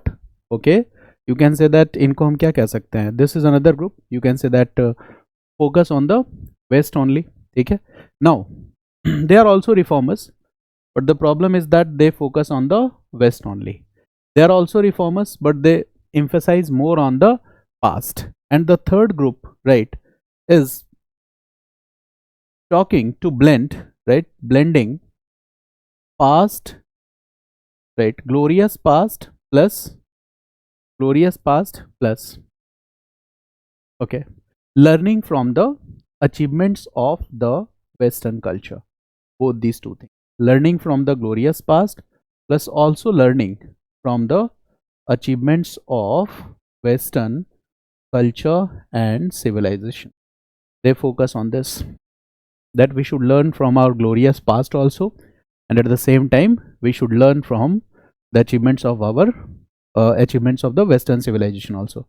So देखो, when we talk about the glorious past, it means we are talking to learn from the East. When we focus or emphasize more that we can learn from the West, European countries, it means that is what? West. And this reaction is a more mature reaction. This reaction is a more mature reaction because we are talking about what? Synthesis of East and West. That is a more mature reaction. Here we are talking about the synthesis of East and West. So here we are talking about the synthesis of East and West. Is it clear? And example is what? Raja Ram Mohan Roy. और ये सबसे mature reaction है, right? And that's why Raja Ram Mohan Roy is called first modern man, right? So this is what? Raja Ram Mohan Roy. Write this: Raja Ram Mohan Roy focused on the synthesis of East and West. East and West. Ram Mohan Roy focused on the synthesis of East and West. Clear? Now I will discuss one more concept and then we will enter into the topic, and that is the third concept. Okay, now the concepts you learn better. Now the third concept here is British policy. Read this: British policy towards socio-religious reforms in India. This is the third concept, and this is a very important area for prelims question. Towards socio-religious reforms in India, we need to discuss about this policy, British policy, towards this socio-religious reforms in India. So the British policy towards socio-religious reforms in India was non-uniform in nature. It was non-uniform in nature, and I hope all of you know the meaning of this. Non-uniform in nature means what? Policy remained constant or it changed with time. It kept on changing. Now, how it changed? When you will practice PYQs of UPSC, you will get so many questions from this part. Okay, so the policy was non-uniform. It means it kept on changing. It kept on changing, and how it changed, in order to understand, we can divide three phases here. We can make three divisions here. If you want to learn about these changes, so we can make three divisions. The first division is from 1757 to 1813. This is the first division. The second division is from 1813 to 1858. That is the second division. And the third division is from 1858 to 1947. So these are the three divisions. And this is what? The first phase is initial phase of establishment of British rule in India. This phase is the initial phase of establishment of British rule in India. ये initial phase है. This is the initial phase of establishment of British rule in India. ठीक है? अच्छा बताओ, what British has learned from the Portuguese? Should they interfere in the social cultural practices of Indians? No. Humble beginning. It means in initial phase, which policy they will follow? Policy of non-interference. Obviously, अभी तो पैर जमाना है ना, तो interfere करेंगे तो Indians नाराज हो जाएंगे. So which policy they will follow? Write this, policy of non interference in socio religious or socio-cultural affairs of the Indians. So there they will follow policy of non-interference in the socio-religious or cultural affairs of Indians. Policy of non-interference. We all know why they are following this policy. Because if they will interfere, there is a greater probability that the Indians will become dissatisfied. They will not consider it good. Okay, they may interfere. Okay, so this is the point here. Okay, कि अगर आप अगर ऐसा करते हो तो इससे problem हो जाएगी. Right, this is the point here. Now do you understand this entire concept, what is happening here? Okay, this is the policy right now. Now what we see here is that in the second phase what will happen? So देखो, in the second phase what happens is that how many years have passed? 1757 to 1813. कितना time हो गया है? How many years have passed? Okay, exactly. So we see here that almost century तो नहीं है, but yes, it is 60 to 70 years have passed. Now EIC is ruling India. So the educated intellectuals, educated Indian intellectuals will mount pressure on the government that you are the administrator. अगर आप land revenue policies बना सकते हो तो socio religious evils को रोकने के लिए भी तो कोई पॉलिसी बना सकते हो. इज इट क्लियर और नॉट? अगर आप पैसा वसूलने के लिए पॉलिसी बना सकते हो तो इंडिया में जो सोशियो रिलीजियस इविल्स हैं इनको रोकने के लिए लेजिस्लेशन कौन बनाएगा? वो भी आपको बनाना पड़ेगा. So here what happens? Due to the pressure mounted by Indian socio-religious reformers, British will introduce some legislation. वो legislation लेके आते हैं. They are not making efforts to bring changes in the society. Instead, their role is what? Bringing legislations only. केवल legislation ला रहे हैं. And are they doing this willingly? क्या अपनी मर्जी से कर रहे हैं? नहीं. इसका मतलब intention नहीं है रिफॉर्म्स लाने का, बट मजबूरी में रिफॉर्म्स लाना पड़ा. ठीक है, कई बार कुछ चीजें क्या होती है, ठीक है, मजबूरी में. जैसे अपने पावर को आपको मेंटेन रखना है, बनाए रखना है. एजुकेटेड इंटेलेक्चुअल्स ये डिमांड कर रहे हैं कि भाई यू आर क्लेमिंग दैट आप सिविलाइजिंग मिशन पे निकले हैं तो कुछ लेजिस्लेशन लेके आओ. ठीक है, इट मीन्स कई बार हमारा इंटेंशन नहीं होता है, इंटेंशन कुछ और होता है और हम काम कुछ और कर रहे होते हैं. ठीक है, जैसे सुबह सुबह मेरे व्हाट्सएप पे किसी ने एक शेर फॉरवर्ड किया, तो शुरू में तो मुझे लगा कि बड़ा ही गंभीर शेर है कुछ. तो पहली 2 लाइन मैंने पढ़ी तो लिखा था कि इस शौक में कि दीदार हो जाए उनका. तो मैंने कहा बड़ा मज़ेदार है, आगे भी पढ़ते हैं उसका क्या लिखा आगे. तो उसमें लिखा था इस शौक में कि दीदार उनका हो जाए, खिड़की से गली के बच्चे लड़ा दिए मैंने. ठीक है, मेरी बात समझ गया? तो इंटेंशन कुछ और था, बच्चों को लड़ा दिया उसने आपस में. यहाँ पे क्या है, ब्रिटिश क्या कर रहे हैं? मजा आया? ये बड़ा इंटरेस्टिंग था जोक. ठीक है, चलिए. तो 1813 टू 1858 क्या होता है कि British will follow policy of cautious intervention. I am not writing policy of full intervention, policy of cautious intervention. Right this, policy of cautious intervention, policy of cautious intervention, policy of cautious intervention. It means, write this, intervention in the form of bringing legislations, intervention in the form of bringing legislations, intervention in the form of bringing legislations. कानून ला के interfere करना. Write this, intervention in the form of bringing legislation, legislations ला के interfere कर. Right, and write one more point that, okay, willingly or unwillingly, what will be the accurate word here? Unwillingly. So write this, it was done unwillingly, it was done unwillingly, it was done unwillingly. Okay, It means it was done only as a result of pressure mounted by Indian socio-religious reformers. Okay, that is the meaning of unwillingly. So you can write here that it was done, okay, only as a result of pressure mounted by Indian socio-religious reformers. It was done only as a result of pressure mounted by Indian socio-religious reformers. केवल इसीलिए किया गया, right? तो बड़ा contribution किसका है? Who played the main role behind these socio-religious reform movements? British or Indian? Indian played the most important. जैसे I am writing here two examples. All of you know this very well. Write example number 1, 1829.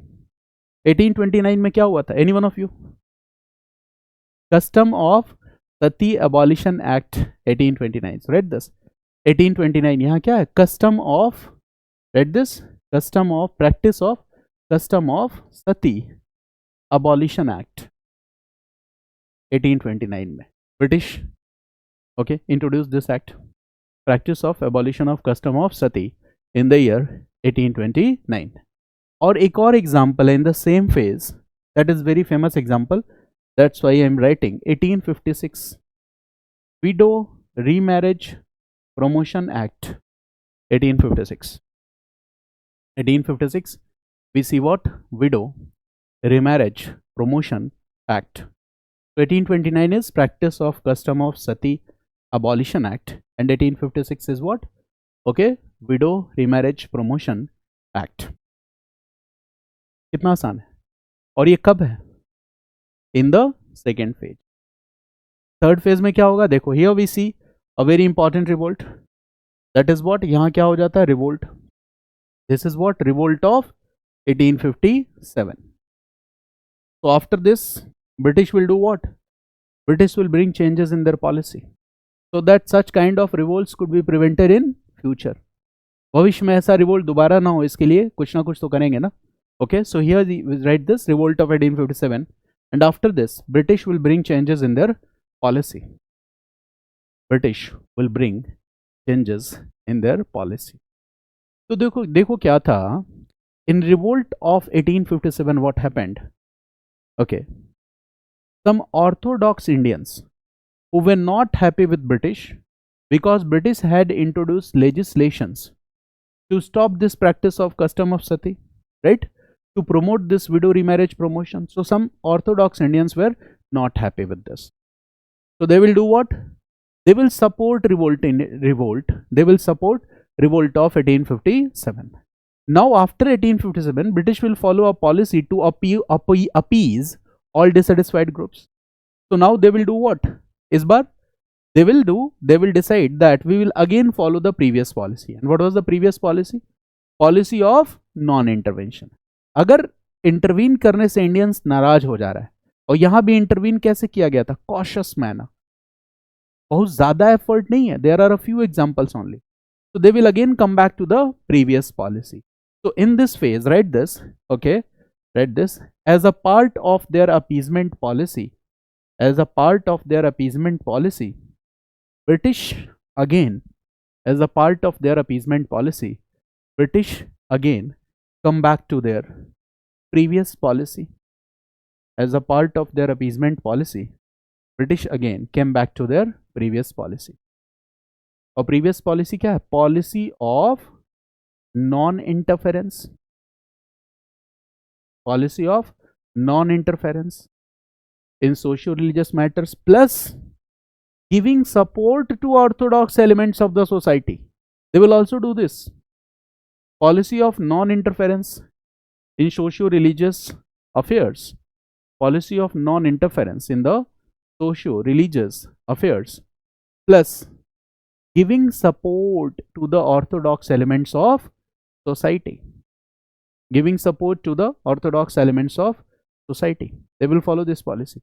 अब बताओ, you are claiming that you are on a civilizing mission और आपका mission भूल गया 1857 की revolt की वजह से. You again came back to your previous policy. So what was your priority? आपकी priority क्या थी? इंडियंस को सिविलाइज करना? क्या ये priority थी? No, it was not the British priority. Their priority was to maximize their profit and to maintain their permanent presence in India. ये उनकी priority थी. इंडियंस को बेहतर बनाए, ये उनकी priority नहीं थी.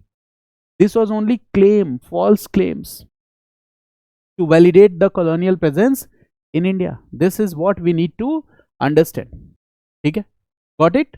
So in prelims, this question is asked that British policy towards socio-religious reforms in India was uniform or non-uniform. So the answer is non-uniform. There are three phases. Initial phase, they follow the policy of non-intervention. In the second phase, 1813 to 1858 or 57, they will follow the policy of cautious intervention, where they will bring some reforms, okay, in the form of legislations. Example is Custom of Sati Abolition Act 1829 and Widow Remarriage Promotion Act 1856. Clear? Now the third point is what? After revolt of 1857, they will bring changes in their policy. Now they again followed the previous policy. That was the policy of non-intervention. Plus they will add one more thing. In order to appease the Orthodox Indians, they will do what? Okay, they will try to, right, promote this Orthodox Indians group. अच्छा, Orthodox Indians में तो Hindus भी हैं और Muslims भी हैं, दोनों है ना? तो क्या ऑर्थोडॉक्स मुस्लिम्स को प्रमोट करेंगे? Yes, 1906 formation of Muslim league, ये भी तो उसी का एग्जाम्पल है. Got it? Okay, so they will follow this policy. Now one more interesting thing I will discuss here with you about this first page. Clear? About this first page. So again make a subheading, that is first page. First page mein there is another most important point that I am going to discuss with you. 1757 to 1813. 1830. So here British are following policy of non-intervention. Policy of non-intervention. Strict non-intervention. आप ये भी लिख सकते हो. Policy of strict non-intervention in socio-religious affairs of Indians. Policy of strict non-intervention in the socio-religious affairs of the Indians. They are following this policy. Policy of non-intervention in the socio-religious affairs of Indians. Why? In order to appease the Indians. In order to prevent the spread of any kind of dissatisfaction in the minds of Indians against the company, because company has learned from the Portuguese. So they will do what? They will follow a policy here, and that is, okay, promotion of Orientalism. This they will also do. Promotion of Orientalism. Promotion of Orientalism. This they will also. Orientalism means what here? Indian languages. Study of, read this. Orientalism simply means what?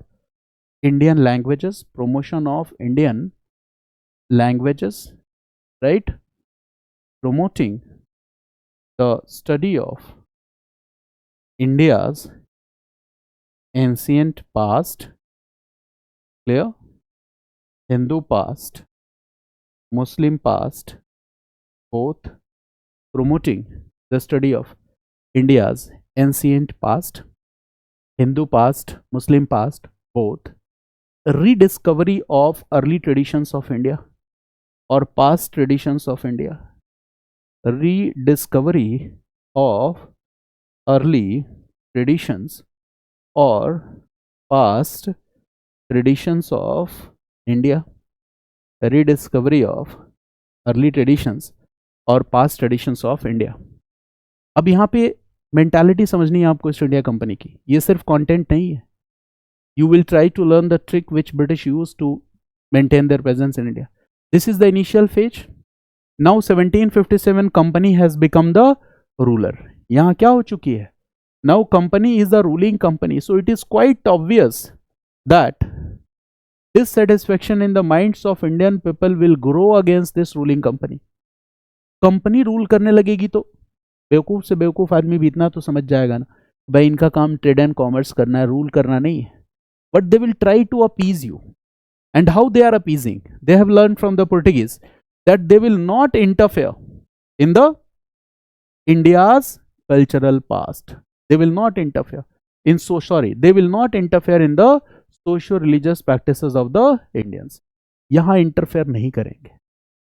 Society में सबसे ज्यादा dominant element क्या है? Religion. Social customs are supported by religion and British will not interfere in the your religion. आप बताओ when they allowed Christian missionaries to come to India, कब allow किया? 1813. इसके पहले अलाउ नहीं किया था, ध्यान रखना इस बात को. It means company allowed Christian missionaries to come to India. This I have discussed here in the beginning of the second phase. पहले फेज में अलाउ नहीं किया, क्योंकि पहले फेज में अगर क्रिश्चियन मिशनरीज आ जाते तो फिर हमें पता चल जाता कि अच्छा हमारे रिलीजन के साथ छेड़छाड़ ये बर्दाश्त नहीं होगा, हम तभी भगा दिए होते ईस्ट इंडिया कंपनी. रिलीजन हमारे लिए इतना इंपॉर्टेंट विषय था. मेरी बात समझ गया ना? तो यहाँ पे जो आपने स्ट्रक्चर ड्रॉ किया था, यहाँ लिख लेना, एक ऐड कर लेना point, that Christian missionaries were allowed to come to India in second phase only. ठीक है, not in first phase. Christian missionaries were allowed to come to India in second phase, not in first phase. Second phase में allow किया, not in first phase. तो first phase में वो कोई ऐसा काम नहीं करना चाहते थे जिससे कि इंडियंस नाराज हो जाए कंपनी से. Plus they will, for example, if British want to rule India, so it's better to know about the Indians. आपको जिस पे शासन करना है उसके बारे में जानना पड़ेगा कि नहीं. Got it? मेरी बात समझ गया ना? If you want to rule someone you will have to know about that person. आपको उस आदमी के बारे में जानना होगा. And this is what British are doing. They are promoting what?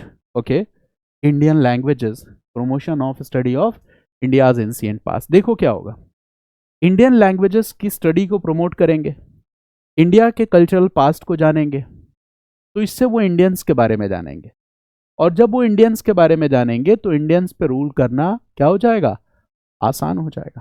Plus इससे आपके दिमाग में जो डाउट है ईस्ट इंडिया कंपनी एक थ्रेट है आपके लिए, वो डाउट भी आपके दिमाग से मिट जाएगा. Got it? Now do you remember the person Warren Hastings? He was sent to India to bring reforms. ठीक है, उसका भी एक रेफरेंस हम लेते हैं. Read this, Warren Hastings. Warren Hastings कब आता है? 1772, okay, to 1785. This is the phase of Warren Hastings. I am giving you some facts so that you could relate the things. Warren Hastings come to India, and his purpose is what? To bring administrative reforms in India. He was sent for this purpose. Clear?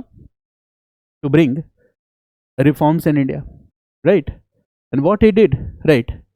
He followed the policy of Orientalism. Warren Hastings followed the policy of Orientalism. He followed the policy of Orientalism.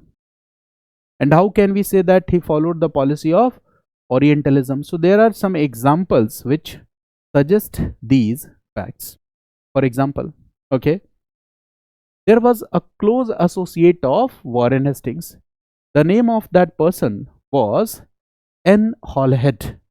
Nathaniel Halhed. N. Halhed was the name of person. He was a close associate of Warren Hastings. He was a close associate of Warren Hastings. Warren Hastings के साथ हमेशा party बैठ के करता था. He was a close associate of Warren Hastings. And he was given task. And what is the task? That he will compile a set of Hindu customary laws and religious beliefs, and that will be translated into English. Task इसको क्या मिला? Read this.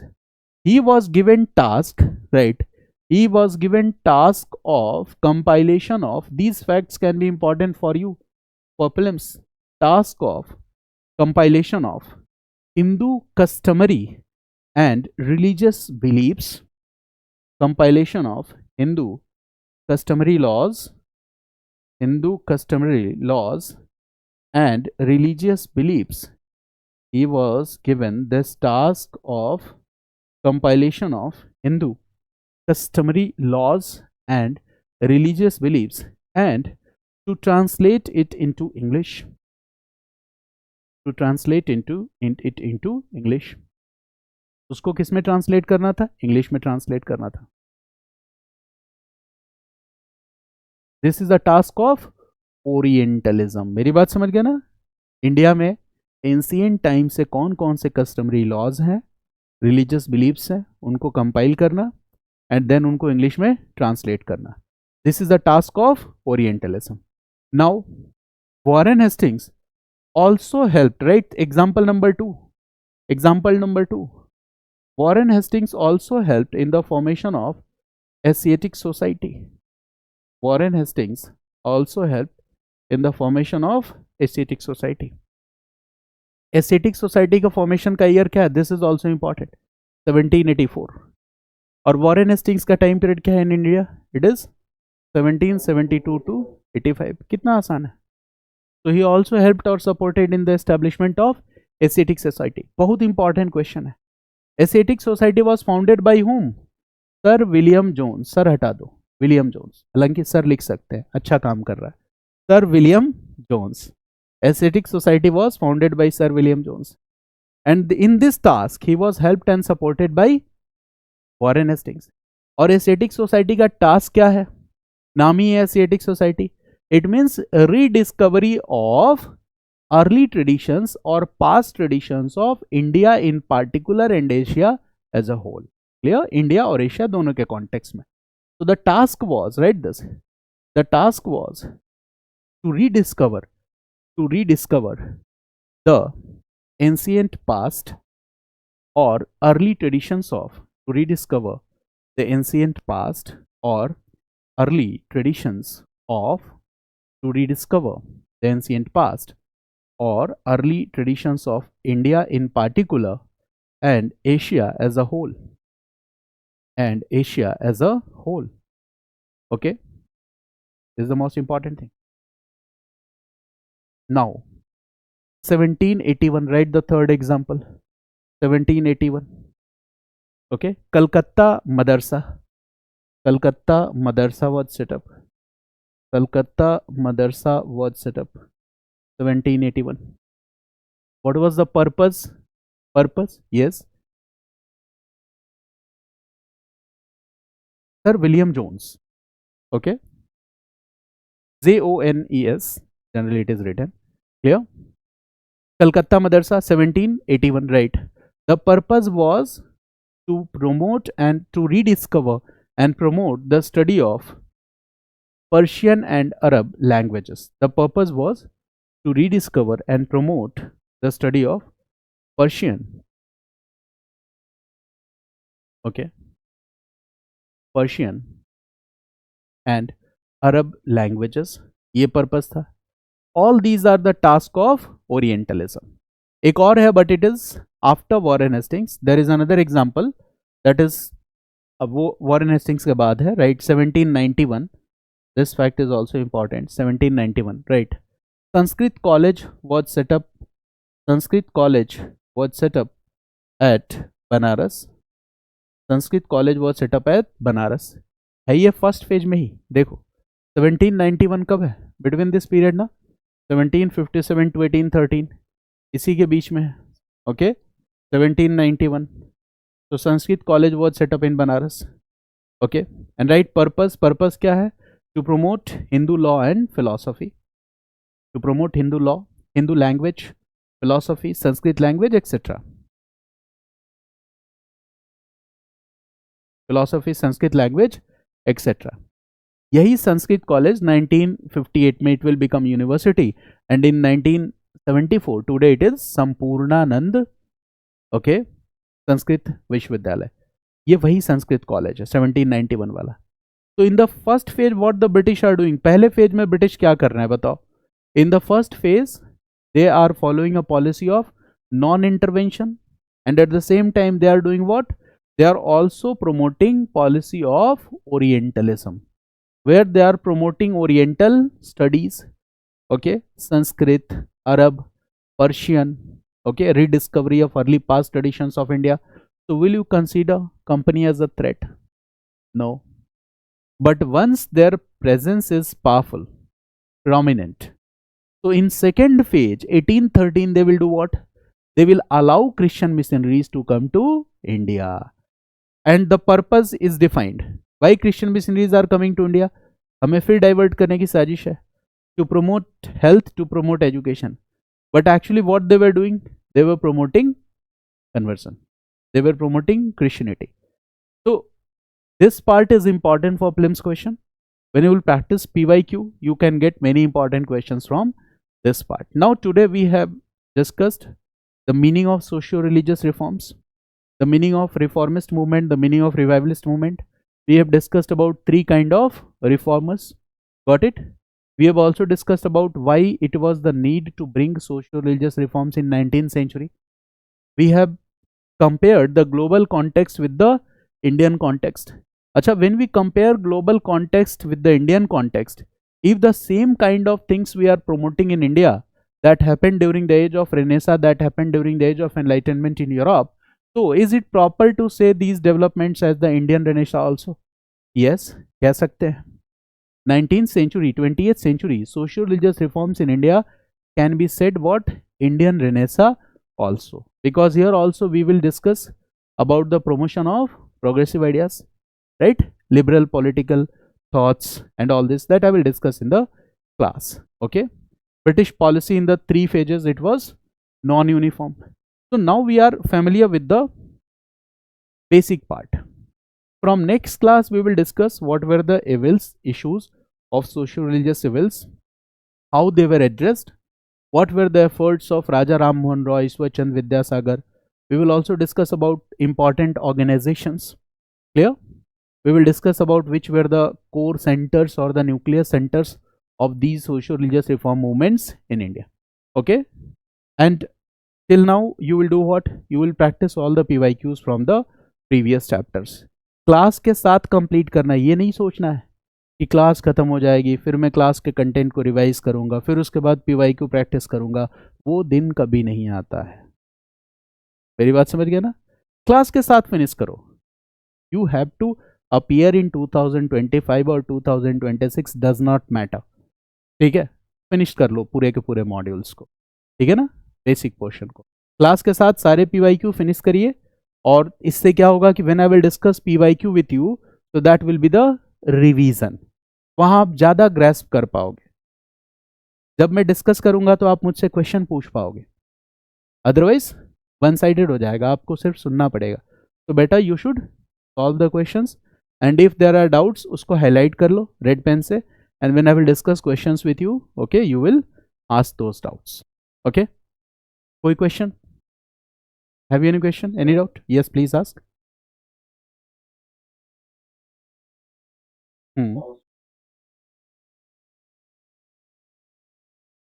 Actually, the British judges did what? Okay, they used to appoint Indian assistants.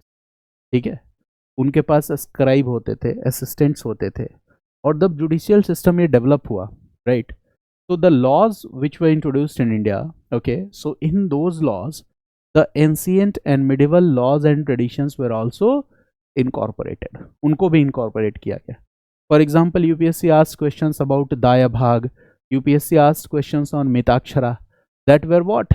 Ancient laws of succession. Succession को define करने वाले ancient laws थे. ठीक है, तो हमारा जो लीगल कोड है वो दायभाग सिस्टम को फॉलो करता है कि मिताक्षरा सिस्टम को फॉलो करता है. जब हम इस डिबेट को डिस्कस करते हैं, इसका मतलब है कि हमने पुराने एलिमेंट्स पे चीज़ों को इनकॉर्पोरेट किया है. ठीक है, मॉडर्न लॉज से भी लिया, ancient customs, practices, religious beliefs वहाँ से भी लिए. तो we incorporated lot of things. ठीक है ना, ये हुआ है. Got it? Welcome, thanks to all of you. हाँ आकाश, प्लीज आस्क.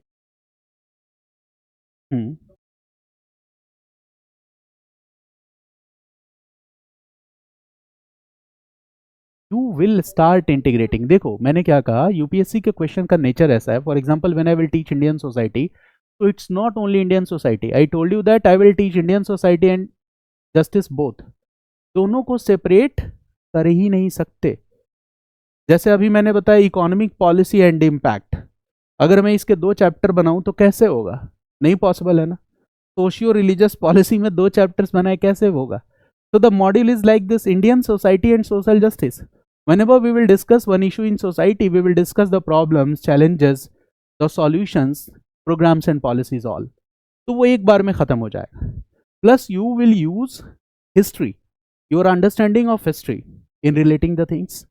ठीक है, फॉर एग्जाम्पल मान लो जो लोग दूसरे ऑप्शनल्स के भी होंगे, जैसे PSIR आप पढ़ रहे हो, तो क्या वर्ल्ड हिस्ट्री का कॉन्सेप्ट PSIR में यूज नहीं होता है? होता है, होता है ना।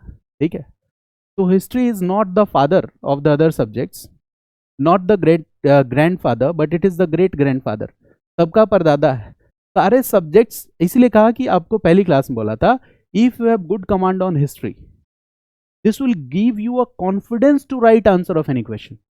किसी भी क्वेश्चन का आंसर लिख दोगे, लेकिन वो PPT वाली हिस्ट्री से नहीं लिख पाओगे, ध्यान रखना। तो मैं डिलिबरेटली नहीं यूज करता हूं PPT को, and people thinking that I am outdated teacher. ठीक है, तो the people have their self formulated standards. ठीक है, तो खुद का अपना एक सेल्फ फॉर्मुलेटेड स्टैंडर्ड है, तो कुछ कर नहीं सकते। बट देखो, टॉपिक का एसेंस समझना जरूरी है, मेरी बात समझ गया ना। अच्छा, जैसे ही आप टॉपिक के एसेंस को समझोगे, थोड़े बहुत फैक्ट्स तो आप खुद ही अपडेट करके याद कर जाओगे, और फैक्ट्स को याद करना इजी होगा, आसान होगा। You can update the facts, but until unless you are not familiar with the essence or the core features of the topic, the same topic will always remain difficult for you. You will always feel the need to revise the module again and again. मैं कह रहा हूं, जब एक ही बार में समझ में आ जा रहा है, तो why to revise again and again? पूरा मॉड्यूल रिवाइज करने की क्या जरूरत है? PYQs रिवाइज करो, ऑब्जेक्टिव फैक्ट्स रिवाइज करो जो भूल सकते हो, कि बार बार आप पूरी NCERT बुक पढ़ोगे, स्पेक्ट्रम पढ़ोगे। It's not okay wise thing to do, क्योंकि इतना सारा मॉड्यूल है, इतना सारा GS पोर्शन है, करंट अफेयर्स का इतना बर्डन है, आप कैसे कैरी कर पाओगे? मेरी बात समझ गए ना। अगर मैं एज ए हिस्ट्री टीचर आपको बहुत सारी बुकलेट्स दे दूं, बहुत सारे प्रिंटेड शीट्स दे दूं, ये आपका काम है, आप पढ़ लो, तो फिर तो ऐसे बहुत सारा काम आपका है, फिर मेरा काम क्या है? What is my role? ठीक है, कोई मैं रॉकेट साइंस थोड़ी ना पढ़ा रहा हूँ, ये तो बुक खोल के आप भी पढ़ सकते हो। मैं पढ़ा इसीलिए रहा हूँ, when we will discuss we will learn something, this is the ultimate idea. नहीं तो ह्यूमैनिटीज के सब्जेक्ट्स, ठीक है ना, इसमें ऐसा कोई बहुत कॉम्प्लेक्स इशू नहीं होता है, but the humanities subjects, okay, just they give us a sense of wisdom, वो हमें वाइज बनाती हैं, that will make us thoughtful, we will become more critical, we will become more analytical. मेरी बात समझ गया ना। तो ह्यूमैनिटीज के सब्जेक्ट का ये बड़ा ही एक इम्पॉर्टेंट बेनिफिट है, ये आपकी पर्सनालिटी को ज़्यादा बेटर बनाएगा। ठीक है, राइट। चलिए, thanks to all of you.